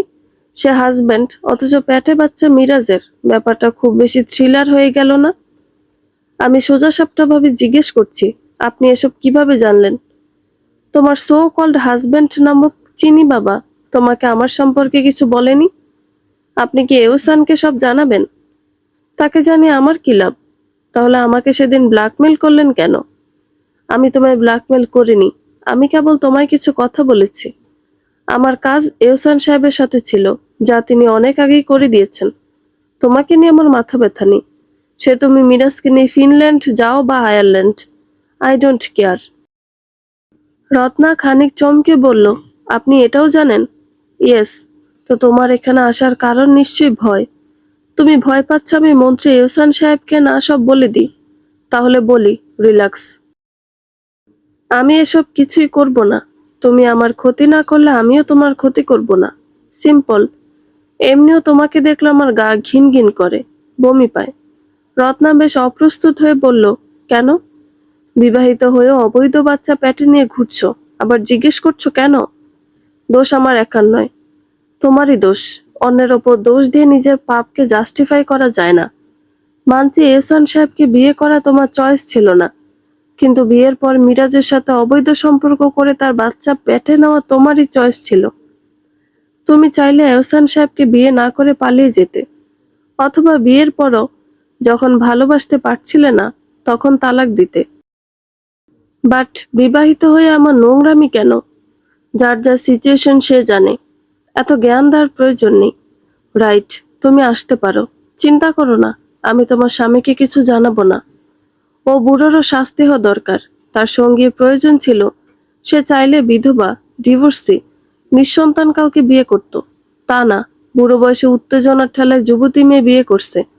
এখন ঠেলা সামলাক, ছাগল মন্ত্রী। রত্না চুপ করে উঠে যেতে নিলে দেখলো ইরফান নিচে নেমেছে। ইরফানের দিকে তাকিয়ে রত্না জিজ্ঞেস করলো, আপনার হাজবেন্ড? হ্যাঁ। এবার রত্না রহস্যময় হাসলো। বলল, জবা, আপনি আর আমার স্বামী একই ক্যাটাগরির। আপনারা ঘরের খবর রেখে পরের খোঁজ খবর বেশি নেন। আপনারা নিজেদের খুব চালাক মনে করেন, কিন্তু কথায় আছে, চালাক মানুষ চারপাশের খবর রাখলেও নিজের পায়ের তলার মাটির খবর কম রাখে। সে কারণে সেই মাটিটা একদিন নড়ে গিয়ে তাদের অস্তিত্ব বিলীন করে দেয়। বাই দ্য ওয়ে, চললাম। ভালো থাকবেন। রত্না চলে গেল, কিন্তু জবা ওর কথার মানে বুঝলো না। বেশি ভাবলেও না ওর কথা। বাড়ির বাইরে নেমে রত্না মনে মনে বলল, জবা, মনে পড়েছে আপনার মেয়ের টিচারকে আমি কোথায় দেখেছি? আপনার স্বামীর সাথে কক্সবাজার হোটেল মুনলাইটে দেখেছিলাম। সেখানে তাদের বেশ অন্তরঙ্গভাবে দেখেছিলাম। ভেবেছিলাম তারা হাজব্যান্ড ওয়াইফ। এখন আসল ঘটনা বুঝলাম। কিন্তু এ খবর আমি আপনাকে দিব না জবা। আপনি নিজেকে অনেক বেশি চালাক ভাবেন। ভাবেন সব বুদ্ধি কেবল আপনারই। এবার নিজের বুদ্ধি দিয়ে বের করুন আপনার স্বামীর পরকীয়া, নয়তো ঠকে যান সারা জীবন। বিধ্বস্ত অবস্থায় অন্ধকার রুমে বসে আছে সিনথিয়া। এলোমেলো চুল আর চোখে বইছে অঝোর ধারায় নোনা জল। আজ দুপুরের পর জবা চৌধুরী এসে ওর সবকিছু লন্ডভন্ড করে দিয়ে গেছে। কথা নিহাতকে নিয়েও যে পরিকল্পনা করেছিল, তাও সফলতার মুখ দেখবে বলে মনে হয় না। শেষ ভরসা ছিল ইরফান, তাও শেষ হয়ে গেল। তাছাড়া ইরফানকে দিয়ে এখন কোনো লাভ হবে না। আজই সিনথিয়া জানলো সকল সম্পদ জবার নামে। তাহলে ইরফান তো এমনি ভিখারি। সিনথিয়া ভাবছে, জবা চৌধুরী টাকা কিভাবে দিবে? এত টাকা পাবেই বা কোথায়? ইরফান যে এখন কোনো রকম সহায়তা করবে না তাও ভালো করে জানে। আর জবা চৌধুরী আজ যেভাবে কথা বলে গেল, তাতে সে এত সহজে সিনথিয়াকে ছাড়বে বলে মনে হয় না। 7.5 লক্ষ টাকা কোথায় পাবে ও? নিস্তব্ধ রজনীতে অন্ধকার রুমের নিস্তব্ধতায় ওর ফোফানির শব্দ ছাড়া আর কোনো শব্দ শোনা যাচ্ছে না। ঘরের কেউ ওর দিকে ঘুরেও তাকাচ্ছে না। জবা চৌধুরী যাওয়ার পর থেকে কেউ ওর সাথে কথা বলেনি। ওর রুমে পর্যন্ত উকি দেয়নি। ও বেঁচে আছে নাকি মরে গেছে তাও দেখতে আসেনি। ওর বাবা তো চিৎকার করে বলেই দিয়েছে, আজ থেকে তার মাত্র 2 সন্তান। কাল ভোর হলে সিনথিয়া যেন বাড়ি ছেড়ে চলে যায়। ও বাড়ি থেকে না গেলে আমি চলে যাব।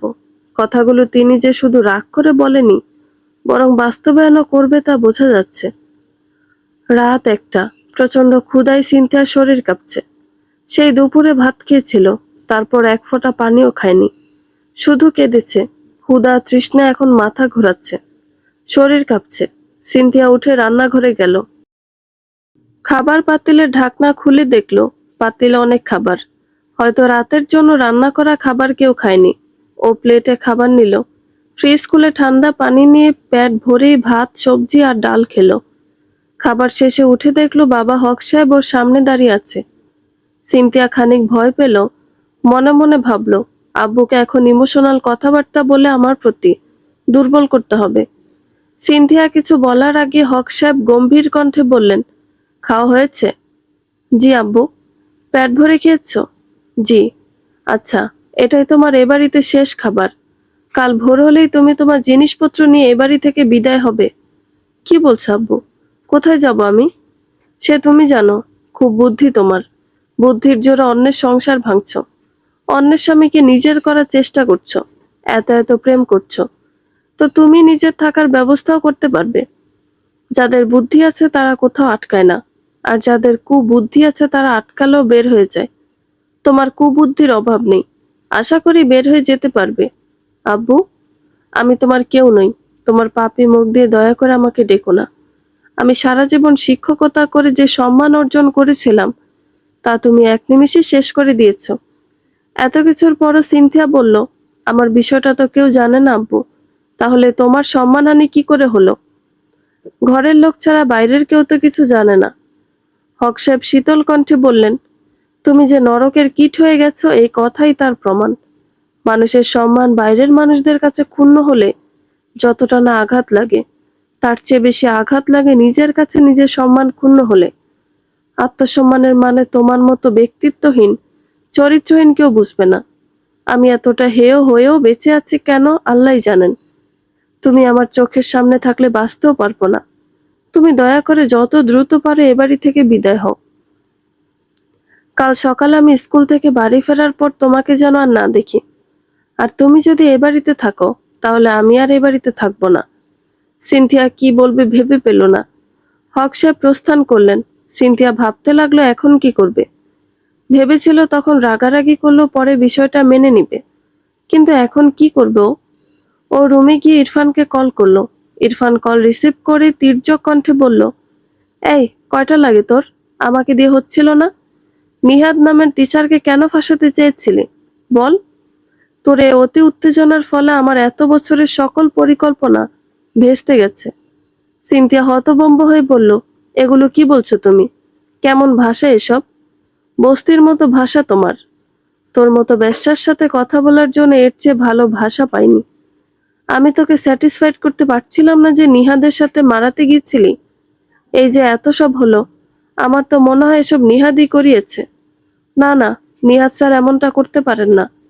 ইরফান ব্যঙ্গ করে বলল, নিহাদ স্যার এমনটা করতে পারেন না কেন রে? নিহাদ তোর বাপ লাগে নাকি ভাতার লাগে যে তোর ক্ষতি করবে না? ইরফান, মুখ সামলে কথা বলো। চুপ কর। আর একটা কথা বললে তোকে আমি খুন করে ফেলবো। আমার মাথায় রক্ত উঠে আছে। আমার কত বড় ক্ষতি করেছিস তা জানিস তুই? তোকে আমি ছাড়বো না। তোর খুব চুলকানি না? কুত্তা দিয়ে আমি তোর চুলকানি কমাবো, মনে রাখিস। ভুলেও আমার সামনে পড়িস না, তোকে জানে মেরে ফেলবো। ইরফান কল কেটে সিনথিয়ার নাম্বার ব্লক করে দিল। সিনথিয়া হতভম্ব হয়ে ফোনের দিকে তাকিয়ে রইল। এই কি সেই ইরফান যাকে ভালোবেসে নিজেকে সঁপেছিল, যে সবসময় মিষ্টি মিষ্টি কথা বলে ওর মন ভোলাতো, যে কখনো উচ্চস্বরে ওর সাথে কথা বলেনি, অথচ আজ যা মুখে আসলো তাই বলল। দোষ ওর একার নয়, দুজনেই সমান অন্যায় করেছে। সিনথিয়া রাগে গসগস করতে করতে ইরফানকে কল করলো, কিন্তু নাম্বার ব্যস্ত। ও বুঝলো নাম্বার ব্লক করা। সিনথিয়ার সাথে সাথে ওর আরেকটা নাম্বার দিয়ে কল করলো। কল রিসিভ করতেই সিনথিয়া বলল, তোর সাহস কি করে হয় আমার নাম্বার ব্লক করার? ইরফান আগের চেয়ে অধিক ক্ষুব্ধ হয়ে বলল, সাহসের কি দেখলি তুই? আমি সাহস দেখালে তুই দুনিয়া থেকে নাই হয়ে যাবি। সিনথিয়া নাকি সরে ব্যঙ্গ করে বলল, ওরে, তুই আমার বাল ছিড়বি শালা ফকির। তুই তো রাস্তার ফকির। তোর বউয়ের নামে সব টাকা পয়সা তোর কি আছে রে বলদের বলদ? খালি একটা হিসাব করে কথা বল নটি। তুই যে ছোট লোক ছিলি তার প্রমাণ তোর ভাষা। টুনটুনিতে টোকা পড়তে আসল রূপ বেরিয়ে আসলো। লোকে ঠিকই ছোট লোকের যতই টাকা হয় এদের জাত বদলায় না। ওরে আমার বড় লোক, টাকার জন্য যখন তখন বেড়াগো বিছানা গরম করে, সে আবার আমাকে জাত চিনায়। আমি ছোট লোক হলে তুই তো জাত বেশ্যা। ইরফান কল কেটে নাম্বারও ব্লক করে দিল। সিনথিয়ার আগে গসগস করতে করতে নিজের মাথার চুল ছিঁড়তে লাগলো। আর বলতে লাগলো, কোন কুক্ষণে ওই পারভারটার সাথে সম্পর্কে জড়িয়েছিলাম। এখন কি করব আমি? কি আর করবি? এতদিন যা করেছিস তাই করবি। ব্যবসাগিরি এতদিন বেছে বেছে করতি, এখন জনে জনে করবি। পিছন থেকে বলল নীলুফা বেগম। আগে থেকে হতভম্ব, বিস্মিত, ক্ষুব্ধ সিনথিয়া নীলুফা বেগমের কথা শুনে রাগে টেবিলে থাকা ফুলদানি তুলে নীলুফা বেগমের দিকে ছুঁড়ে মারল। ফুলদানিটা গিয়ে সোজা নীলুফা বেগমের মাথায় পড়ল। বিকট চিৎকারে রাত ৩টার সময় পুরো বাড়ি জেগে উঠল। নীলুফা বেগম কপাল চেপে বসে পড়ল। আতঙ্কিত হয়ে সিনথিয়া ঘর থেকে বাইরে বের হয়ে গেল। বাড়ির সবাই নীলুফা বেগমের এ অবস্থা দেখে কেউ সিনথিয়াকে খুঁজতে লাগলো, আর বাকিরা নীলুফা বেগমকে হাসপাতালে নেওয়ার ব্যবস্থা করলো। সিনথিয়া ঘরের বাইরে বের হলো ঠিকই, কিন্তু এত রাতে বাড়ির সীমানার বাইরে যেতে সাহস করলো না। ও বাড়ির বাগানের একপাশে হাঁটুতে মাথা গুজে বসে রইল। নীলুফা বেগমের 4টা সেলাই লাগলো, কপাল বেশ খানিকটা কেটে গেছে। তার সাথে ঝুমা, হক সাহেব এবং শফিক হসপিটালে গিয়েছে। সীমার 6 মাসের বাচ্চা নিয়ে যেতে পারল না। খুব ভোরে সীমা যখন দরজা খুলল তখন সিনথিয়া ভিতরে প্রবেশ করলো। সীমা ওকে দেখে কর্কশ গলায় বলল, তুই আবার কেন এসেছিস? যা আমাদের বাড়ি থেকে, আমাদের জীবন থেকে যত দূরে পারিস চলে যা। সিনথিয়া রাগ করে বলল, আমার মাথা এমনি গরম আছে, আর মাথা গরম করলে আমি কিন্তু তোকে খুন করে তারপর বাড়ি থেকে যাব। আমি আমার জিনিসপত্র নিতে এসেছি, তাহলে নিয়ে বিদায় হ। সিনথিয়া বড় দুটো সুটকেসে নিজের সকল কাপড় প্রয়োজনীয় জিনিস রাখলো। তারপর সীমাকে বলল, মায়ের আলমারির চাবি দে। আলমারির চাবি দিয়ে তুই কি করবি? চাবি দিতে বলছি, চাবি দে। দিব না। সিনথিয়ার আগে গজগজ করতে করতে সীমার ঘুমন্ত ছেলেকে কোলে নিয়ে বলল, চাবি দে, নয়তো তোর ছেলেকে আছাড় দিয়ে মেরে ফেলবো। শিউরে উঠল সীমা। সিনথিয়া বলল, কাল থেকে নিশ্চয়ই বুঝে গেছিস আমি আর মানুষ নেই।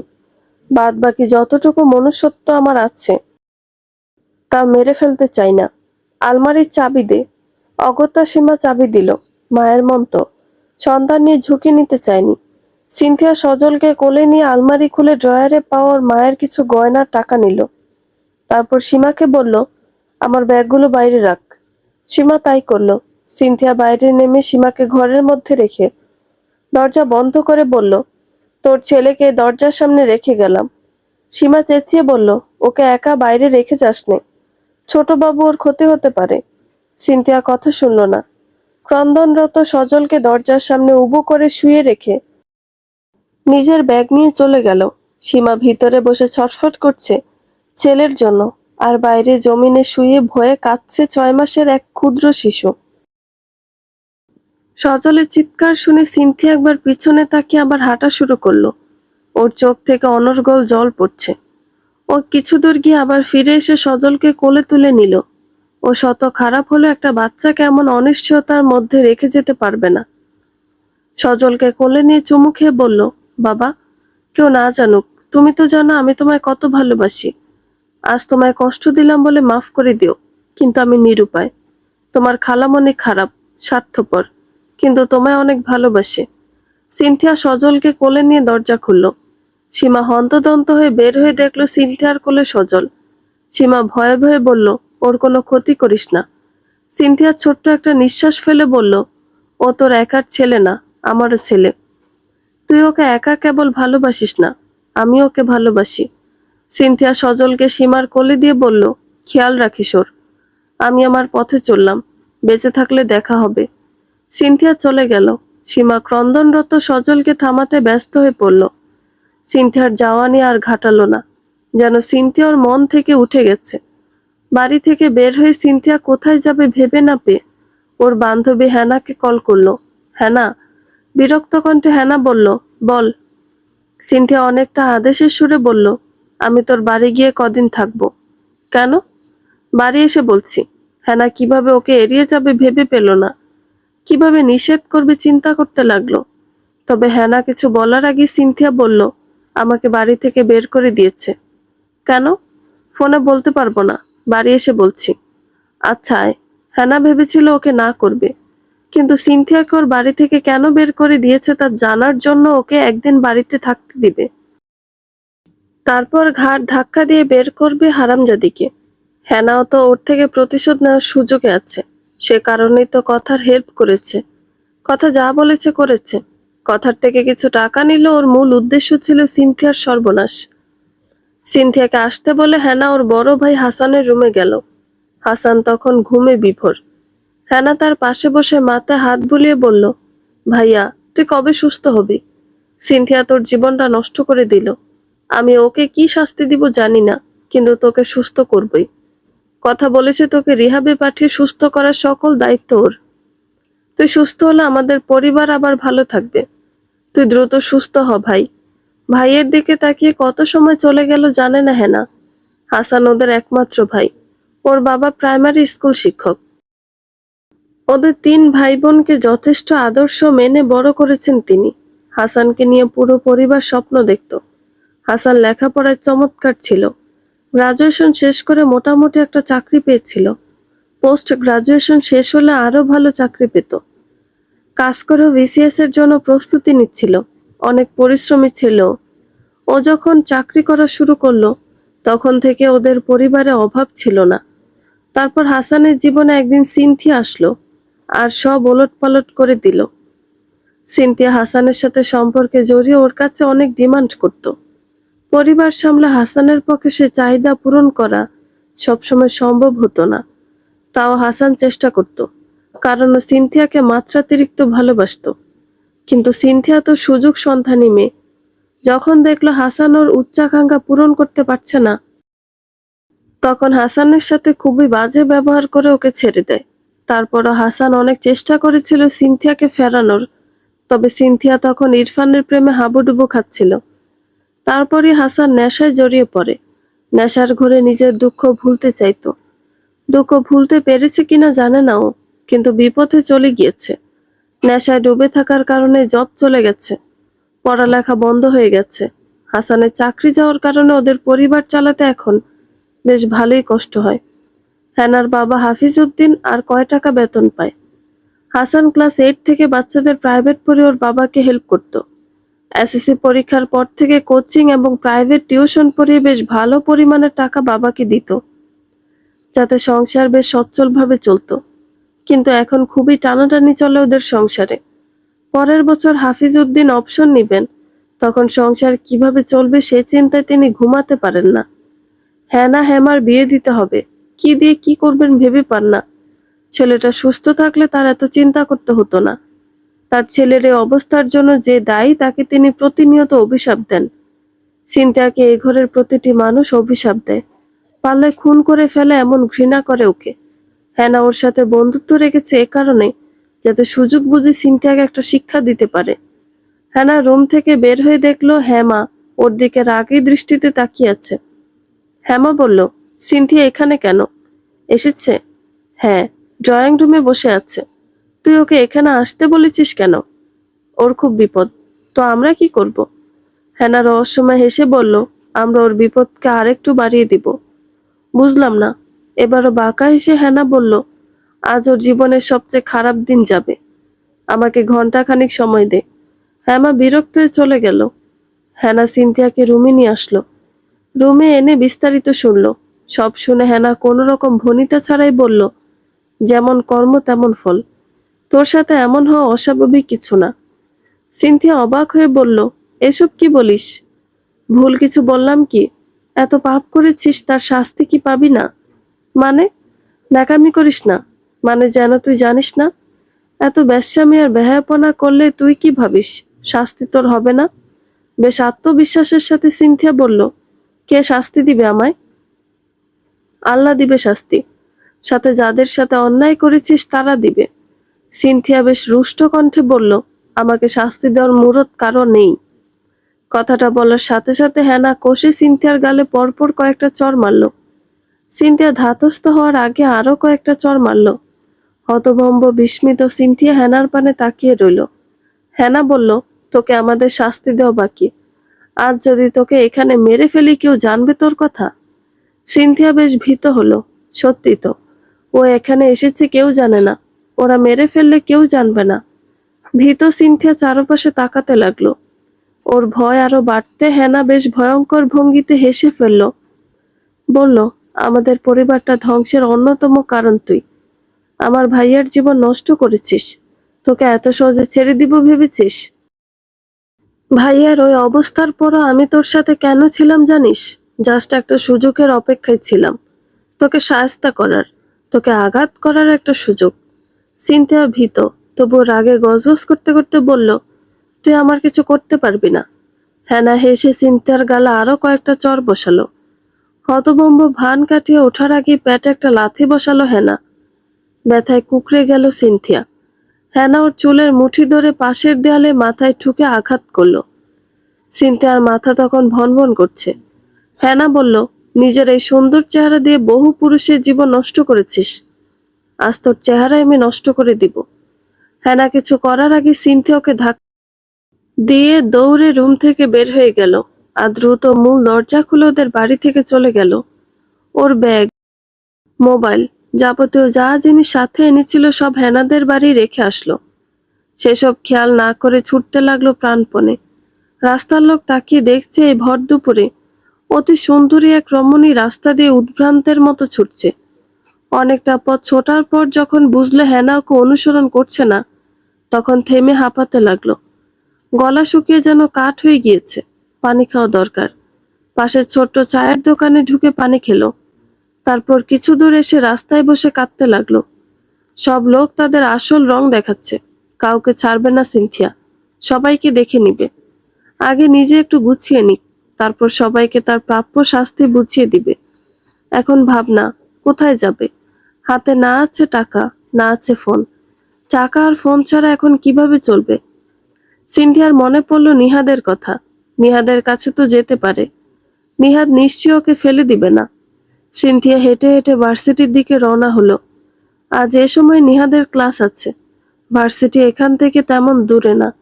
সিনথিয়া একটা রেস্টুরেন্টের ওয়াশরুমে গিয়ে নিজেকে একটু পরিপাটি করলো।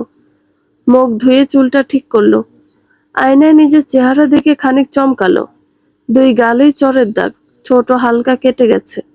পানি লাগায় সেখানটা জ্বলছে খুব। দাগ লুকাতে সিল্কি চুলগুলো ছেড়ে দিয়ে গালের দুই পাশে খানিক টেনে দিল। এখন দাগটা বোঝা যাচ্ছে না তেমন। আধা ঘন্টার মতো লাগলো ভার্সিটিতে পৌঁছাতে। বেশ হাঁপিয়ে গেল ও। গতকাল রাতের পর তো আর কিছুই খায়নি। শরীরটাও কাঁপছে। ভার্সিটিতে নিহাদকে না পেয়ে হতাশ হলো খুব। তবে এখানে পরিচিত বন্ধুদের অভাব নেই। তাদের কয়েকজনের কাছ থেকে কয়েক হাজার টাকা ধার নিয়ে নিহাদের বাড়ির উদ্দেশ্যে বের হলো। ভাবলো, হয় আজ নিহাদ ওকে আপন করবে, নয়তো নিহাদের সংসার ভাঙবে। সিনথিয়ার বাড়ি পর্যন্ত যেতে হলো না। ভার্সিটির গেটে দেখা হলো নিহাদের সাথে। নিহাদকে দেখে লাজুক হাসার চেষ্টা করলো। নিহাদ তা সম্পূর্ণ অগ্রাহ্য করে চলে যেতে থাকলে সিনথিয়া ওকে ডাকলো, স্যার। নিহাদ দাঁড়িয়ে ওর দিকে ঘুরে বলল, বলো। কিছু কথা ছিল। জলদি বলো, আমার সময় নেই। আমাকে বিয়ে করবেন কবে? তোমাকে বিয়ে করার কথা ছিল নাকি? না মানে, কথার সাথে আপনার তো ছাড়াছাড়ি হবে। হচ্ছে নাকি? কে বলল? এই তো সকালে একসাথে নাস্তা করে হেসে খেলে আসলাম। তাহলে তোমায় কে বললো আমাদের ছাড়াছাড়ি হবে? সিনথিয়া কি বলবে ভেবে পেল না। কাল থেকে এত ধাক্কা খাচ্ছে যে কথা যেন সব কোথায় হারিয়ে গেছে। বলল, আমার সাথে যে সেদিন। নিহাত তাচ্ছিল্য হেসে বলল, সেদিনের সব তুমিই ভালো জানো। তোমার পরিকল্পনায় ছোট্ট ভুল ছিল। তুমি কথাকে চিনতে পারোনি। ও ভেঙে যাবে তাও মস্কাবে না। আর জীবন থাকতে আমায় ছাড়বে না। ও ছাড়লো আমি ওকে ছাড়বো না। যতদিন নিঃশ্বাস চলবে কথাই আমি কথারই থাকবো। কথাকে হারানোর ভয়টাই আমাকে দিয়ে একটা জঘন্য অন্যায় করিয়েছে। তার জন্য আমি যে কোনো শাস্তি ভোগ করতে প্রস্তুত। আর তুমি যদি জীবিত থাকতে চাও তাহলে আর কখনো আমার চোখের সামনে পড়ো না। এরপর যেদিন তুমি আমার সাথে কথা বলতে আসবে, আমি তোমায় খুন করব, মনে রেখো। সিনথিয়া তাও নির্লজ্জের মতো শান্ত কণ্ঠে বলল, আমাকে বাড়ি থেকে বের করে দিয়েছে। আমার একটা থাকার ব্যবস্থা করে দিন। তুমি ব্রত হলে যাও, ওটাই তোমার থাকার সঠিক জায়গা। এত কথা শোনার পর কোনো মানুষের মুখ থেকে কথা বের হয় না, কিন্তু সিনথিয়ার বের হলো। ও বলল, জবা চৌধুরীকে আপনি আমাদের বাসায় পাঠিয়েছিলেন? কে জবা চৌধুরী? আপনি জবা চৌধুরীকে চিনেন না? না। তার হাজবেন্ড ইরফান চৌধুরীকে চিনেন? নিহাত কিছুক্ষণ ভেবে বলল, ইরফান চৌধুরী, জয়নুল আবেদিনের জামাই? জি।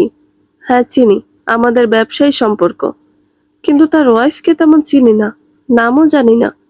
সিনথিয়া এবার দ্বিধায় পড়ে গেল। ইরফানের মতে নিহাত স্যার জবা চৌধুরীকে সব বলেছে, কিন্তু নিহাত স্যার কি করে জানলো আমার সাথে ইরফানের রিলেশন? তার তো জানার কথা না। সব কেমন গুলিয়ে যাচ্ছে। সিনথিয়া নিজেও জানে না কথার আড়ালে বসে ওদের নিয়ে কত বড় চাল চেলেছে, যাতে সাপও মরেছে, লাঠিও ভাঙেনি। সিনথিয়া অসহায় বোধ করল।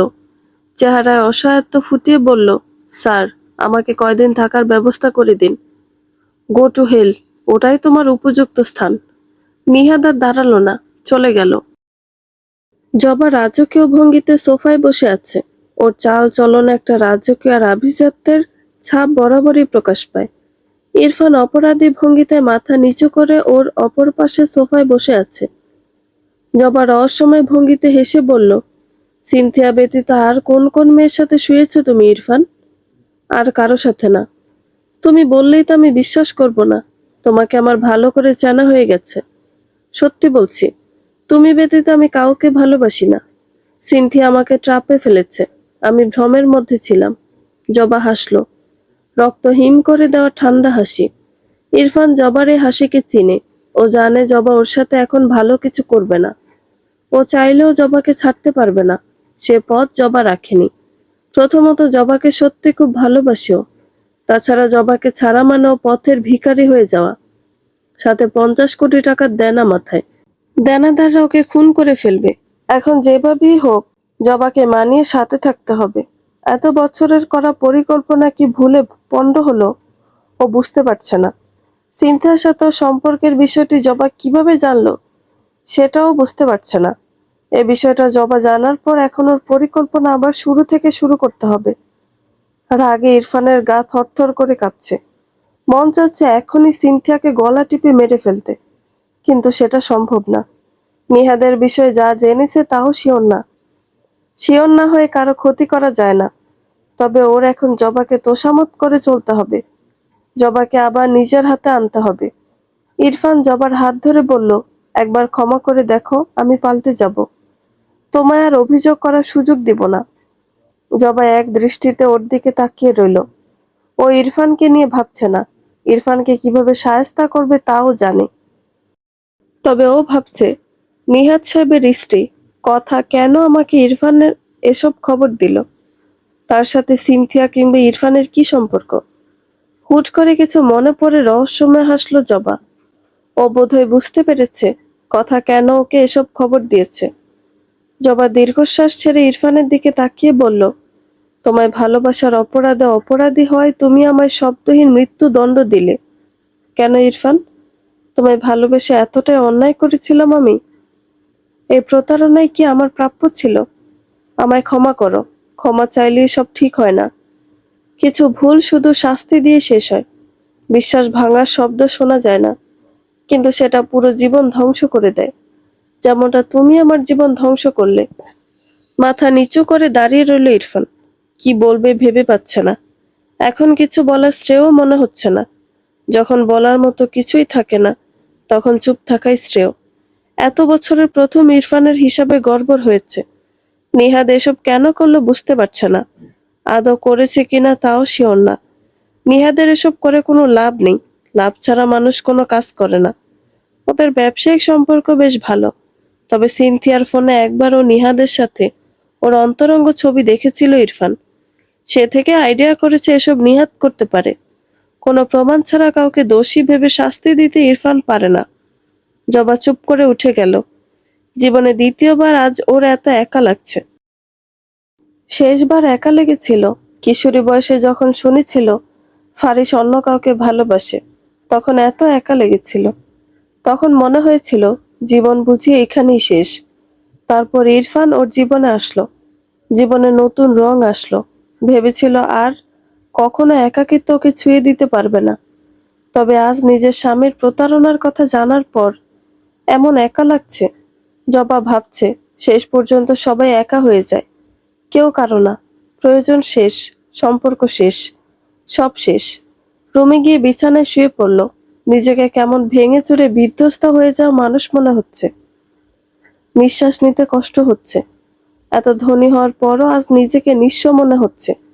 কি লাভ এত সম্পদ দিয়ে, এত সুন্দরী হয়ে, যে নিজের স্বামীকে ধরে রাখতে পারে না।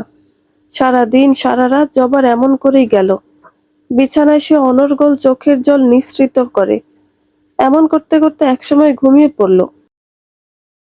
সকালে ফজরের আজান শুনে ঘুম ভাঙল।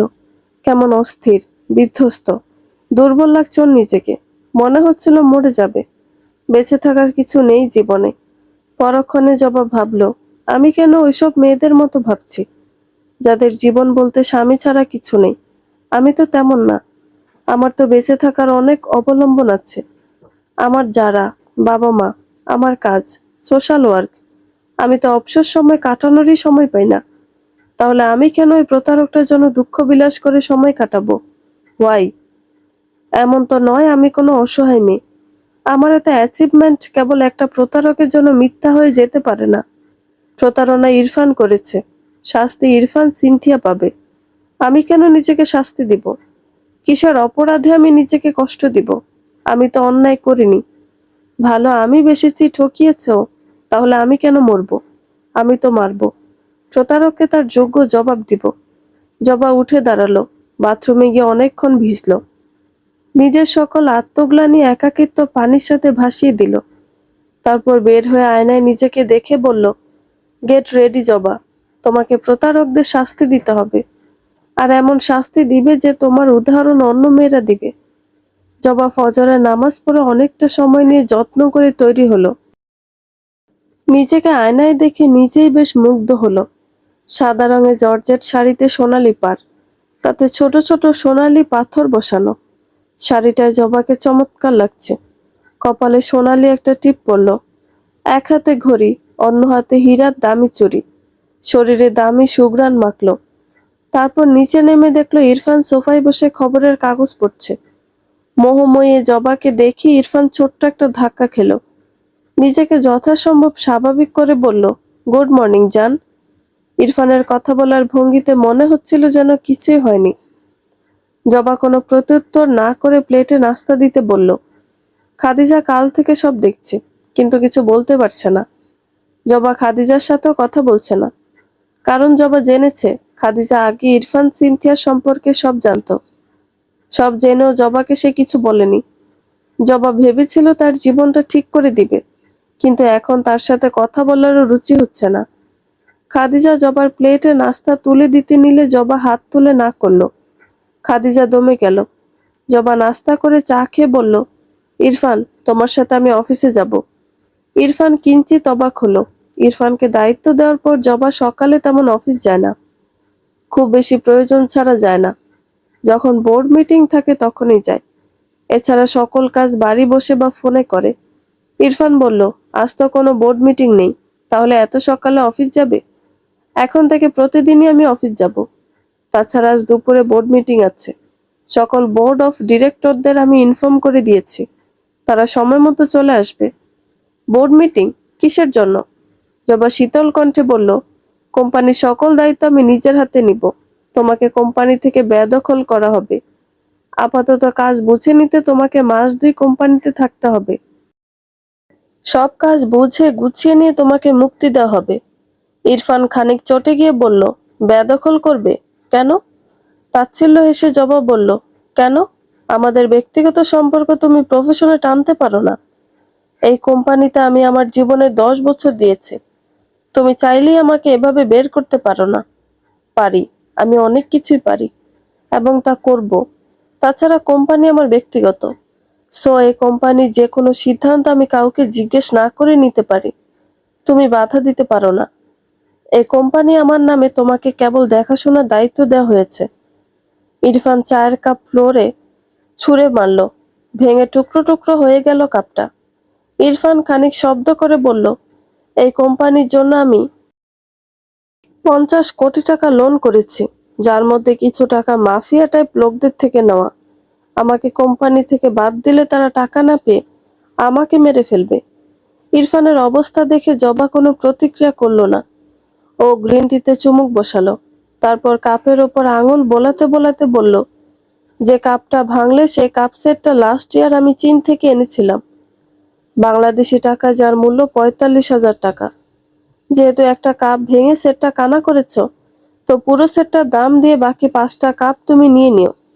জবার কথা হতভম্ব ইরফান স্তব্ধ হয়ে ওর পানে তাকিয়ে রইল।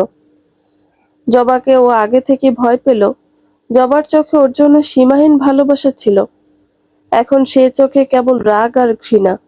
এখন এই জবাকে ও আরো ভয় পাচ্ছে, ভীষণ ভয়। জবা উঠে টিকলিকে ডেকে বলল, টিকলি, জায়গাটা পরিষ্কার কর। জবার বাসার কলিং বেল বাজলো। টিকলি দরজা খুলে দেখলো সিনথিয়া বিধ্বস্ত অবস্থায় দাঁড়িয়ে। বিকাল 4টা। জবা কেবল অফিস থেকে ফিরেছে, এখন কাপড় পাল্টায়নি। ইরফান ওর পিছু পিছু ঘরে ঢুকলো, মাথা নিচু, চোখে মুখে রাজ্যের চিন্তা।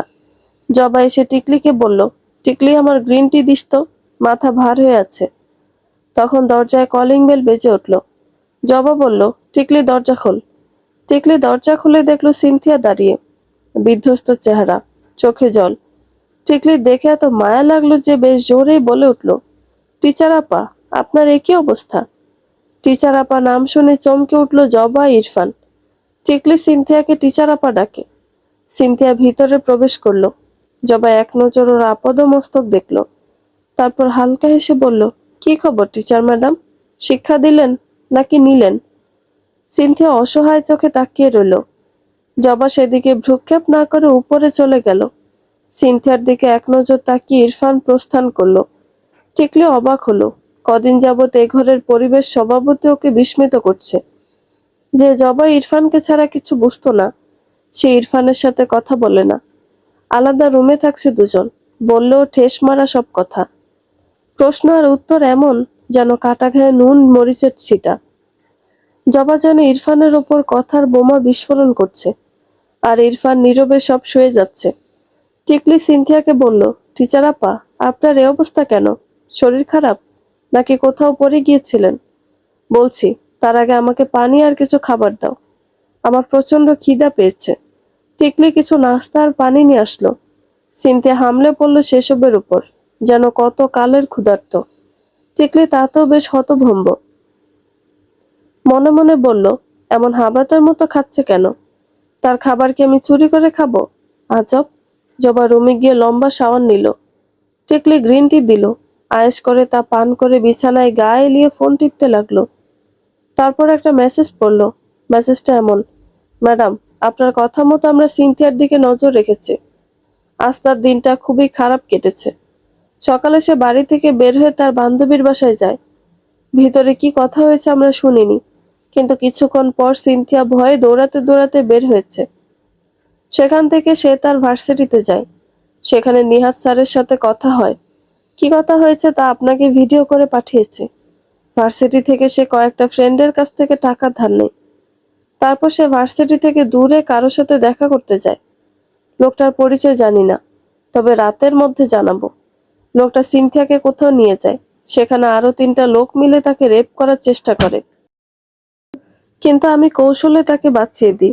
সে পালিয়ে আসে, তবে সম্ভবত তার সকল টাকা নিয়ে গেছে।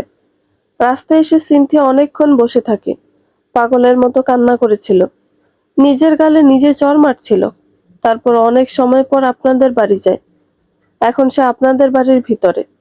মেসেজ পড়ে জবা দীর্ঘশ্বাস ছেড়ে বলল, তোমার এবং ইরফানের শাস্তি এখনো শেষ হয়নি সিনথিয়া। ইরফানের শাস্তি তো এখনো শুরুই হয়নি।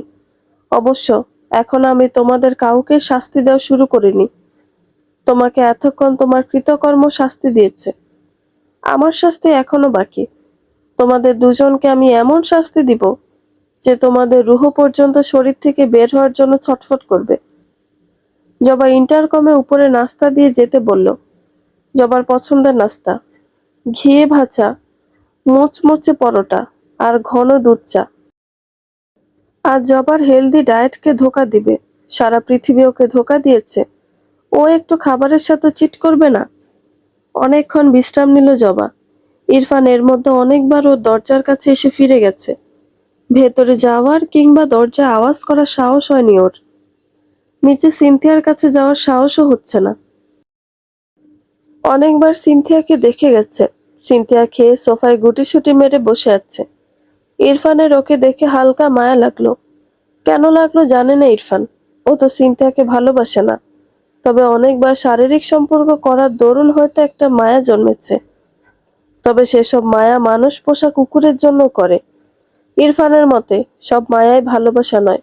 তবে ইরফান হয়তো জানে না, ভালোবাসার মোহ কাটে, কিন্তু মায়া কাটে না। তবে ও এখন সিনথিয়ার কথা বেশি ভাবতে পারল না। মস্তিষ্ক অনুমতি নিচ্ছে না। মস্তিষ্ক ওকে নিজের প্রাণ বাঁচানোর উপায় বের করতে বলছে। ইরফান প্রাণপণে ভেবে যাচ্ছে কিভাবে জবাকে কনভিন্স করবে। আগে তো এক তুড়িতে মাথায় নতুন নতুন পরিকল্পনা আসতো, কিন্তু জবার কাছে ধরা খাওয়ার পর মাথার বুদ্ধিগুলো যেন বুদ্ধির দরজা বন্ধ করে তালা দিয়ে দিয়েছে। ইরফান চেয়েও সে তালা খুলতে পারছে না। কিভাবে জবাকে আবার নিজের ভালোবাসা আসক্ত করবে সেটাই ওর মাথায় আসছে না। ইরফান রাগে নিজের মাথার চুল নিজে ছিঁড়তে লাগলো। পরোটা রোল করে চায়ের মগে চুবিয়ে মুখে পুরল জবা। ওর এত পছন্দের খাবারটা ওর কাছে বিষাদ লাগছে। মনে চাচ্ছে উগরে ফেলে দিতে। জবা খেলো না। খাবারটা পাশের টেবিলে রেখে আবার বিছানায় আতশোয়া হয়ে বসলো। তখন রুমে যারা আসলো। মাম্মা। ইয়ে সুইটহার্ট, কি করছো? চা পরোটা খাচ্ছিলাম। তুমি খাবে? এটা খুবই আনহেলদি খাবার। তুমিই বলেছ। তাহলে তুমি কেন খাচ্ছ? এমনি মা, মন চাইলো তাই। তোমার মন খারাপ মাম্মা? কেন? প্রতিদিন এ সময় তুমি নাটস আর 1 কাপ গ্রিন টি খাও, আজ এসব খাচ্ছ। তুমি তো রুটিন পরিবর্তন করো না। জীবনে না চাইতো অনেক কিছু পরিবর্তন করতে হয় মা। So how is your day? So boring. Why? নানা ভাই আজ আসার কথা ছিল, কিন্তু আসতে পারবে না বলল। তুমি তার কাছে যেতে চাও? ইয়েস।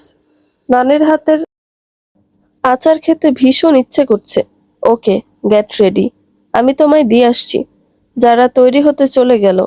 জবাও একটা হালকা গোলাপি রঙের শাড়ি পরল, সাথে ম্যাচিং ডায়মন্ডের হালকা প্যান্ডেন্ট এবং কানে হীরার টপ, কপালে ছোট্ট একটা লাল টিপ। সব মিলিয়ে জবাকে দেখে যে কেউ মুগ্ধ হবে। যেন সাদা জবা রং পাল্টে গোলাপ হয়েছে। হাতে দামি ঘড়ি পরে যারাকে তৈরি করে জবা রুম থেকে বের হলো। জবা যারাকে দেখে ইরফান খানিক ধাক্কা খেল। দুজনকে কি সুন্দর লাগছে, যেন ফুটন্ত গোলাপের পাশে তার ছোট্ট কলি। মুগ্ধ হয়ে তাকিয়ে রইল। হুট করে মাথায় একটা কথা ঘুরতে লাগলো। এই সুন্দর সংসার, এত সুন্দরী স্ত্রী কন্যা রেখেও বাইরে একটা বাজে মেয়ের চক্করে পড়ে নিজের সোনার সংসারে আগুন লাগিয়েছে। আর এই আগুন এমন আগুন যে পানিতেও নিভবে না। আগুনটাকে একা ছালে সব পুড়িয়ে শেষ করবে। আর তাকে বেশি পানি দিয়ে নেভাতে গেলে ভয়ঙ্কর ঝড় বয়ে সব তছনছ করবে। ইরফান নিজেও জানে না ও কতটা ভয়ঙ্কর অন্যায় করেছে এবং এর ফল কতটা ভয়াবহ হতে পারে। যারা ইরফানকে দেখে ওর কাছে গিয়ে কোলে উঠল। ইরফান বলল, কোথাও যাচ্ছ মামুনি? ইয়েস পাপা, নানির কাছে। কে নিয়ে যাবে? মা নিয়ে যাবে। আমাকে নিবে না? না, মা তো বলল আমাকে রেখে চলে আসবে। ওকে। জবা ইরফানের দিকে না তাকিয়ে বলল, আমি যারাকে মায়ের কাছে রাখতে যাচ্ছি। আজ রাতেও সেখানেই থাকবে। বাড়ি ফিরে আমি যেন আমার ড্রয়িং রুম পরিষ্কার দেখি, কোনো জঞ্জাল আবর্জনা এসে যেন না দেখি। জবা ইরফানের উত্তরে তোয়াক্কা না করে যারার হাত ধরে চলে গেল। নিচে গিয়ে সিনথিয়াকে দেখে যারা বলল, আসসালামু আলাইকুম মিস। সিনথিয়া শুকনো কণ্ঠে সালামের জবাব দিয়ে জবার দিকে ঘুরে বলল, আপনার সাথে আমার কথা আছে।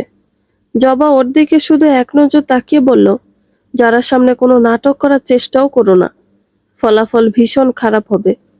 আমি বাড়ি ফিরে যেন তোমায় না দেখি। সিনথিয়া দৃষ্টি নত করে রইল। যারা প্রশ্নবোধক চাহনিতে দুজনার মুখের দিকে তাকিয়ে রইল। জবা চলে যাওয়ার কিছুক্ষণ পর ইরফান নিচে এসে সিনথিয়াকে বলল, চলে যাও। কেন? অনেক ঝামেলা করেছ। আর নয়। সিনথিয়া তাচ্ছিল্য হেসে বলল, আমার জীবন নষ্ট করে এখন নিজের গা বাঁচাতে চাইছ?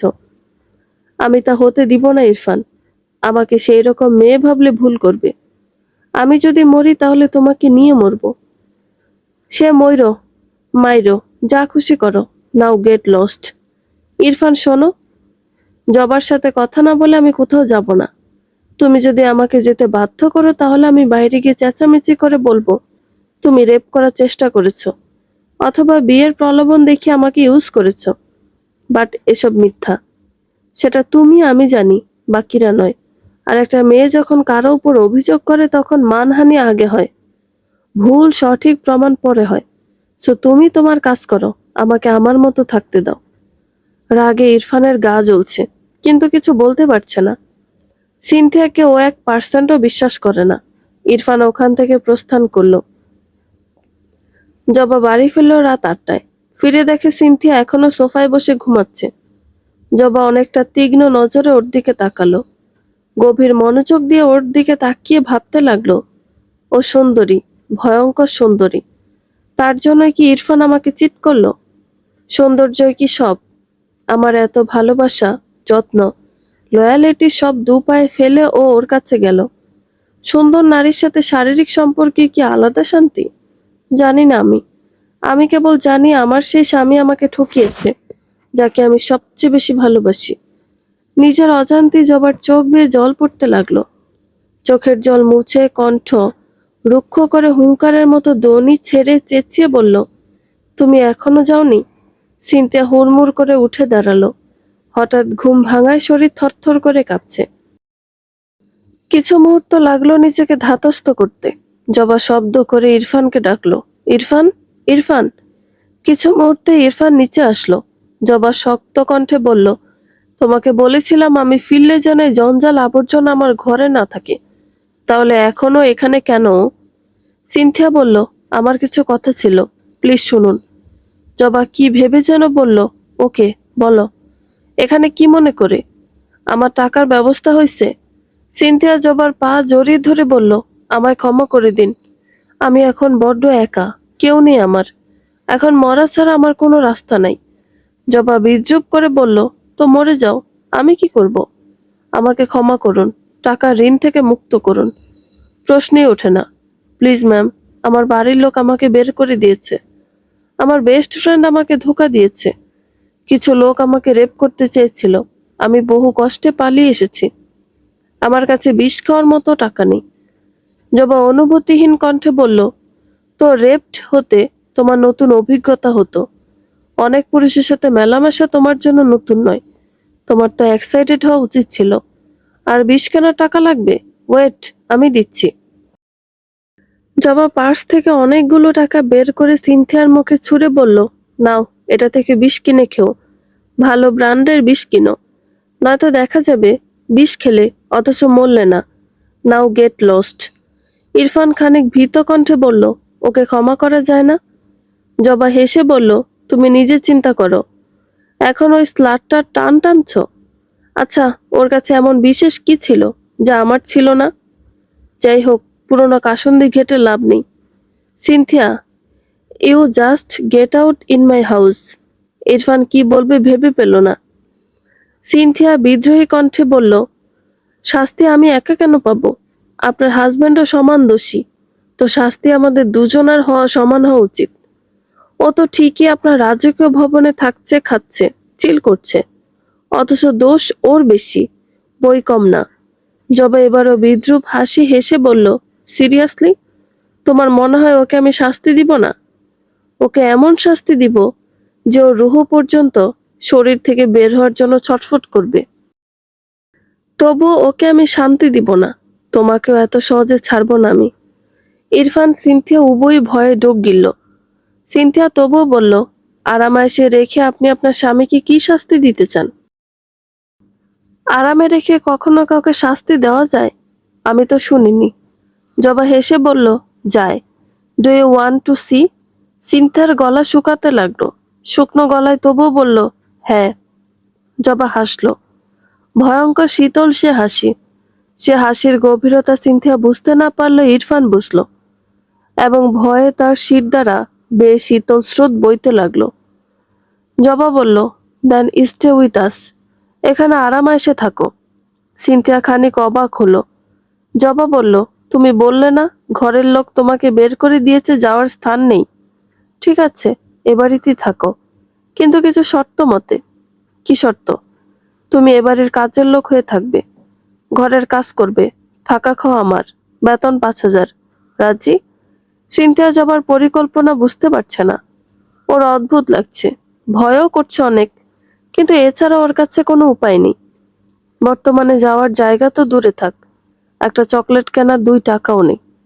আগে থাকার একটা ব্যবস্থা হোক, তারপর সবাইকে বুঝিয়ে দিবে সিনথিয়া কি জিনিস। যারা যারা ওর সাথে অন্যায় করেছে প্রত্যেকে শাস্তি দিবে। আগে নিজে একটু ঠিক হোক তারপর। ইরফান জবার চাল বুঝতে পারছে না, কিন্তু মনে মনে ওর বেশ শঙ্কিত। ওর অস্থির লাগছে। ষষ্ঠ ইন্দ্রিয় ভয়ঙ্কর কিছু ইঙ্গিত দিচ্ছে। ইরফান প্রতিবাদের সুরে বলল, ও এখানে কেন থাকবে?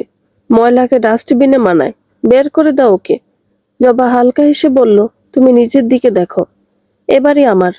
আর কোন ময়লাকে কোন ডাস্টবিনে ফেলে পুড়িয়ে ফেলতে হয় কিংবা মাটি চাপা দিতে হয় তা আমি জানি। তুমি নিজের চরকায় তেল দাও। মিয়ে গেল ইরফান। বলার মতো তো কিছু নেই ওর। সকল পথ তো জবা বন্ধ করে দিয়েছে। জবা সিনথিয়ার দিকে তাকিয়ে বলল, তোমার কাপড় চোপড় কোথায়? আমার কাছে বর্তমানে পরনের কাপড় ব্যতীত কিছু নেই। জবা হেসে টিকলিকে ডাকলো, টিকলি, টিকলি। টিকলি এসে বলল, জি আফা। তোর পুরাতন কিছু কাপড় সিনথিয়াকে দে, তোকে আমি কাল নতুন কয়েকটা ড্রেস কিনে দিব। টিকলি অবাক হয়ে বলল, আমার কাপড় টিচার আপামনি পরবে কেন? জবা হেসে বলল, তোদের হাইট সেম, আর এখন থেকে ও এবারই চাকর, তোর সহকারী। তোর আর রুমার যাতে হাতের কাজ কম হয় সেই কারণে ওকে রাখা। ও তোদের চাকর, তোদের কাজ করবে, তোদের কাপড় ধোয়া থেকে শুরু করে যাবতীয় কাজ ও করবে, আর ঘুমাবে তো রুমের মেঝেতে। বিস্ময়ে টিকলির মুখ হা হয়ে ঝুলে যাওয়ার উপক্রম হলো। চোখ যেন কোটর থেকে বেরিয়ে আসবে। বলল, এ কি বলছেন আফা? টিচার আফা আমাদের কাজের লোক হবে কেন? এত লেহাপড়া করে যদি মাইনষের বাড়ি কাজের লোক হতে হয়, তাহলে লেহাপড়ার কি দরকার? হুদাই কষ্ট আর টাকা খরচ। জবাই স্মিথ এসে বলল, কথা তুই খারাপ বলিসনি। আসলে আমরা সবাই কারো না কারো কাজ করি। কেউ লেখাপড়া করে কাজ করে, তো কেউ না করে। লেখাপড়া করে যোগ্যতা অনুসারে যে কাজ করে সে অনেক সম্মানিত হয়। আর লেখাপড়া করে নিজের যোগ্যতায় কাজ না খুঁজে শিক্ষিত প্রস্টিটিউট হলে তার স্থান পাতালের চেয়েও নিচে।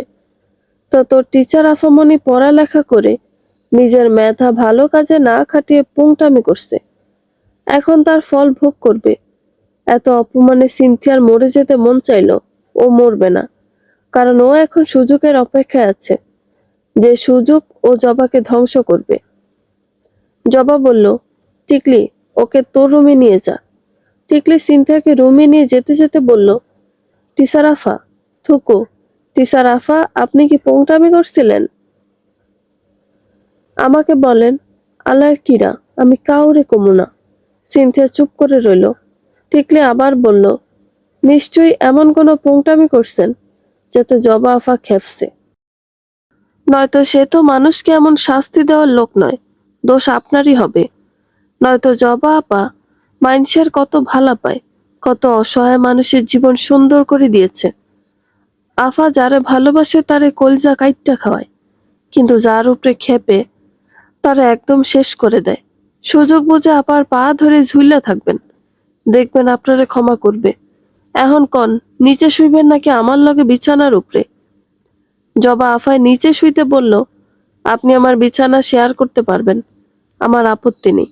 তবে বিছানায় শুইলে শর্ত আছে, আমার গায়ে হাত পা দিতে পারবেন না। কেউ আমার গায়ে হাত পা দিলে আমার মেজাজ গরম হয়, ঘুমের মধ্যে তারে লাথি দিই।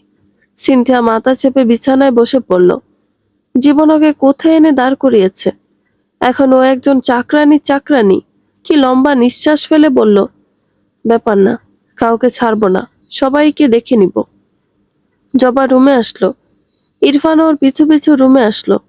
জবা ওর দিকে ঘুরে বলল, ইরফান আমার প্রচন্ড রাগ লাগছে, আমার রাগ কমানোর টেকনিক বলো তো। ইরফান ঢোক গিলল।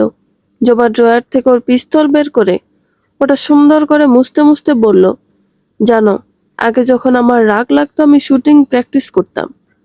আমার নিশানা সহজে মিস হতো না। অনেকদিন হলো প্র্যাকটিস করি না, আজ প্র্যাকটিস করব। জবা পিস্তলে বুলেট সেট করতে করতে বলল, তবে শুটিং বোর্ডে নয়, বোর্ডে রক্ত বের হয় না। আমার এত রাগ লাগছে যে রক্ত না দেখলে রাগ কমবে না। জবা পিস্তলে সাইলেন্সার লাগাতে লাগাতে বলল, এখন আমি তোমার বাম পায়ে শুট করব। নড়বে না জান, তাহলে অন্য কোথাও লেগে ক্ষতি বেশি হবে। চুপ করে দাঁড়িয়ে থাকো। ইরফানের মুখটা পাংশুবর্ণ ধারণ করলো, চোখে মুখে ভয়ের স্পষ্ট ছাপ। ভয়ে পা দুটো জমে গেছে, যেন কেউ লিকুইড নাইট্রোজেন দিয়ে পা দুটো বরফের মতো শক্ত করে দিয়েছে। ইরফান কিছু বলার আগে একটা তীব্র আর্তনাদ হলো। ইরফান নিচে বসে পড়ল, পা থেকে গল গল করে রক্ত পড়ে ফ্লোর ভেসে যাচ্ছে। ইরফান হাত দিয়ে চেপে ধরেছে। জবা পিস্তল ওর চিবুকে ঠেকিয়ে মুখ উঁচু করে শান্ত ভঙ্গিতে বলল, ব্যথা লাগছে জান? ও জান, তোমার চোখ থেকে জল ঝরছে। এতটুকু ব্যথা এমন করছো? তাহলে ভাবো, তুমি তো আমার হৃদয় লক্ষ কোটি গুলি করেছো। যার ব্যথা তুমি বুঝবে না জান, তবে এখন থেকে বুঝবে, রোজ বুঝবে। ওয়েট, আমি ড্রেসিং করে দিচ্ছি, রক্ত পড়া কমে যাবে। আর ওষুধ দিব, ব্যথা ও ঘা কমে যাবে। আমি এসব প্রশিক্ষণ নিয়েছি। ইরফানের মুখ ব্যথায় নীলবর্ণ ধারণ করেছে। কষ্টময় কণ্ঠে বলল, গুলি বের করতে হবে। নো জান, গুলি অলরেডি বের হয়ে গেছে। গুলিটা জাস্ট তোমার পায়ের মাংস ছিঁড়ে বের হয়ে পাশের ক্যাবিনেটে লেগে আটকে গেছে। See that. সেফটিক হবে না, ডোন্ট ওরি। আমার কাছে এসবের সকল ওষুধ আছে। জবা ইরফানকে খাটে বসিয়ে গুলি লাগা স্থানটা দক্ষ হাতে ড্রেসিং করে সুন্দর করে ব্যান্ডেজ করে দিল। তারপর ইরফানকে ওষুধ খাইয়ে ওর কপালে একটা চুমু খেয়ে বলল, এখন ঘুমাও জান, কাল থেকে তোমার জীবনে ব্যথার দিন শুরু। তার জন্য প্রিপারেশন নিতে হবে তো। এখন সাউন্ড স্লিপ নিয়ে নাও। অনেকদিন পর ফারিসের সাথে জবার দেখা হলো, কিন্তু আগেই ফারিস দেশে ফিরেছে। জবা আজ একটা কাজে ওর ফুফার সাথে দেখা করতে গেছে। কাজ শেষে ফারিসের রুমে গেল ওর সাথে দেখা করতে। জবাকে দেখে ফারিস বেশ বিস্মিত হলো। জবার চেহারা সে উজ্জ্বল জ্যোতি কোথায় যেন হারিয়ে গেছে। হাজারো কষ্টের ভিড় জবার সারাটা জুড়ে। এই জবাকে ফারিস কখনো দেখতে চায়নি, চিনে না, জানে না। ও যে জবাকে চিনে, তার চেহারা থেকে তো আত্মবিশ্বাসের নূর উপচে পড়ে। তাহলে এমন কেন? ফারিস তো জানে না, ভালোবেসে জবার জীবনে কেবল প্রত্যাখ্যান আর ধোঁকাই পেয়েছে। ভিতরে ভেঙে চুরে চুরমার হলো, বাহিরে তা দেখাচ্ছে না। কিন্তু প্রিয় মানুষটার ভেতরটা যখন ভেঙে গুঁড়িয়ে যায়, তখন অপর পাশের মানুষটা তা বুঝতে পারে। যেমন ফারিস পারছে। ভালোবাসে তো, না বুঝে যাবে কোথায়? জবাকে দেখে ফারিসের প্রথম প্রশ্ন ছিল, কি হয়েছে তোর? এমন দেখাচ্ছে কেন? চেহারার উজ্জ্বলতা কমে গেছে কেন? চোখের জ্যোতি, মুখের তেজ কম কেন? যেন বিলীন হয়ে যাচ্ছে। জবা একটু অবাক হলো, সাথে অপ্রতিভ হলো খানিকটা। ফারিস এ ধরনের প্রশ্ন ওকে কখনো করে না। জবা নিজেকে স্বাভাবিক রেখে স্বাভাবিক কণ্ঠে বলল, কি হবে? আমি ঠিক আছি, বিন্দাস আছি। ফারিস জবার চোখে চোখ রেখে দৃঢ় কণ্ঠে বলল, এই লুকোচুরি অন্য কারো সাথে করিস। এই চোখের জল আমার সাথে নয়। বল, কি হয়েছে? জবা তাও শক্ত কণ্ঠে বলল, কিছু হয়নি। ফারিস কিছু না বলে জবার চোখের পানে তাকালো কেবল। জবার ভিতরটা কেমন নড়ে উঠল। ও চোখের চাহনি তো ওর জীবনে প্রেমের প্রথম বসন্ত এনেছিল, আর আজ সে চোখ আবার ওর দিকে, সে পুরাতন অভিব্যক্তি নিয়ে তাকাচ্ছে। কিন্তু ভেতরটা তো জ্বলছে। কি করে বলবে তা? বলা কি আদৌ উচিত হবে? তবে বলা উচিত কাউকে। না বললে কষ্টটা ভিতরে ভিতরে ওকে মেরে ফেলবে। কারো কাছে সমাধান চাওয়া দরকার, কারো পরামর্শ দরকার। জবা চেয়েও চোখের জল আটকাতে পারছিল না। চোখের জল লুকাতে পালিয়ে যেতে চাইলে ফারিস চরম সাহস নিয়ে জবার হাত শক্ত করে চেপে ধরে বলল, বল, কি হয়েছে? জবা লম্বা নিঃশ্বাস নিল। ওর কয়েক ফোঁটা চোখের জল গাল বেয়ে পড়তেই জবা দ্রুত সেটা মুছে ফেলল। ফারিস ওর কণ্ঠ যথাসম্ভব নরম ও মোলায়েম করে বলল, বল আমায়, কি হয়েছে? প্রতারণার কাছে আমার ভালোবাসা হেরে গেছে। পরপর 2বার ভালোবেসে গৌহারান হেরে আমি ক্লান্ত। তুই কেন হারবি? তুই জীবনে যা চেয়েছিস তাই পেয়েছিস। তাহলে হারলে কিভাবে? আর ইরফান সাহেবও তো তোকে অনেক ভালোবাসে। তাহলে? জবা চুপটি করে সোফায় বসলো, তারপর বলল, ইরফান জারার প্রাইভেট টিউটরের সাথে পরকিয়া করেছে। হতভম্ব হয়ে ফারিস চেয়ে রইল জবার পানে। জবা সবটা খুলে বলল। ফারিস কি বলবে ভেবে পেল না। ছোটবেলা থেকে যে শক্ত জবাকেও চিনত, ভালোবাসার কাছে হেরে সে মেয়েটা কেমন ভেঙে নরম হয়ে গেছে। ভিতরটা এতটা ভেঙেও বাইরে কতটা শক্ত আবরণ তৈরি করে রেখেছে। এমন অনবদ্য রমণী কোথাও আছে কি? বন্ধুরা, গল্পটি ভালো লেগে থাকলে একটা লাইক করে দিবেন এবং গল্প সম্পর্কে কোনো মতামত জানানোর থাকলে কমেন্ট করতে পারেন। গল্পের বাকি অংশ শোনার জন্য চ্যানেলটি সাবস্ক্রাইব করে পাশেই থাকবেন। ধন্যবাদ সবাইকে। ভালো থাকবেন।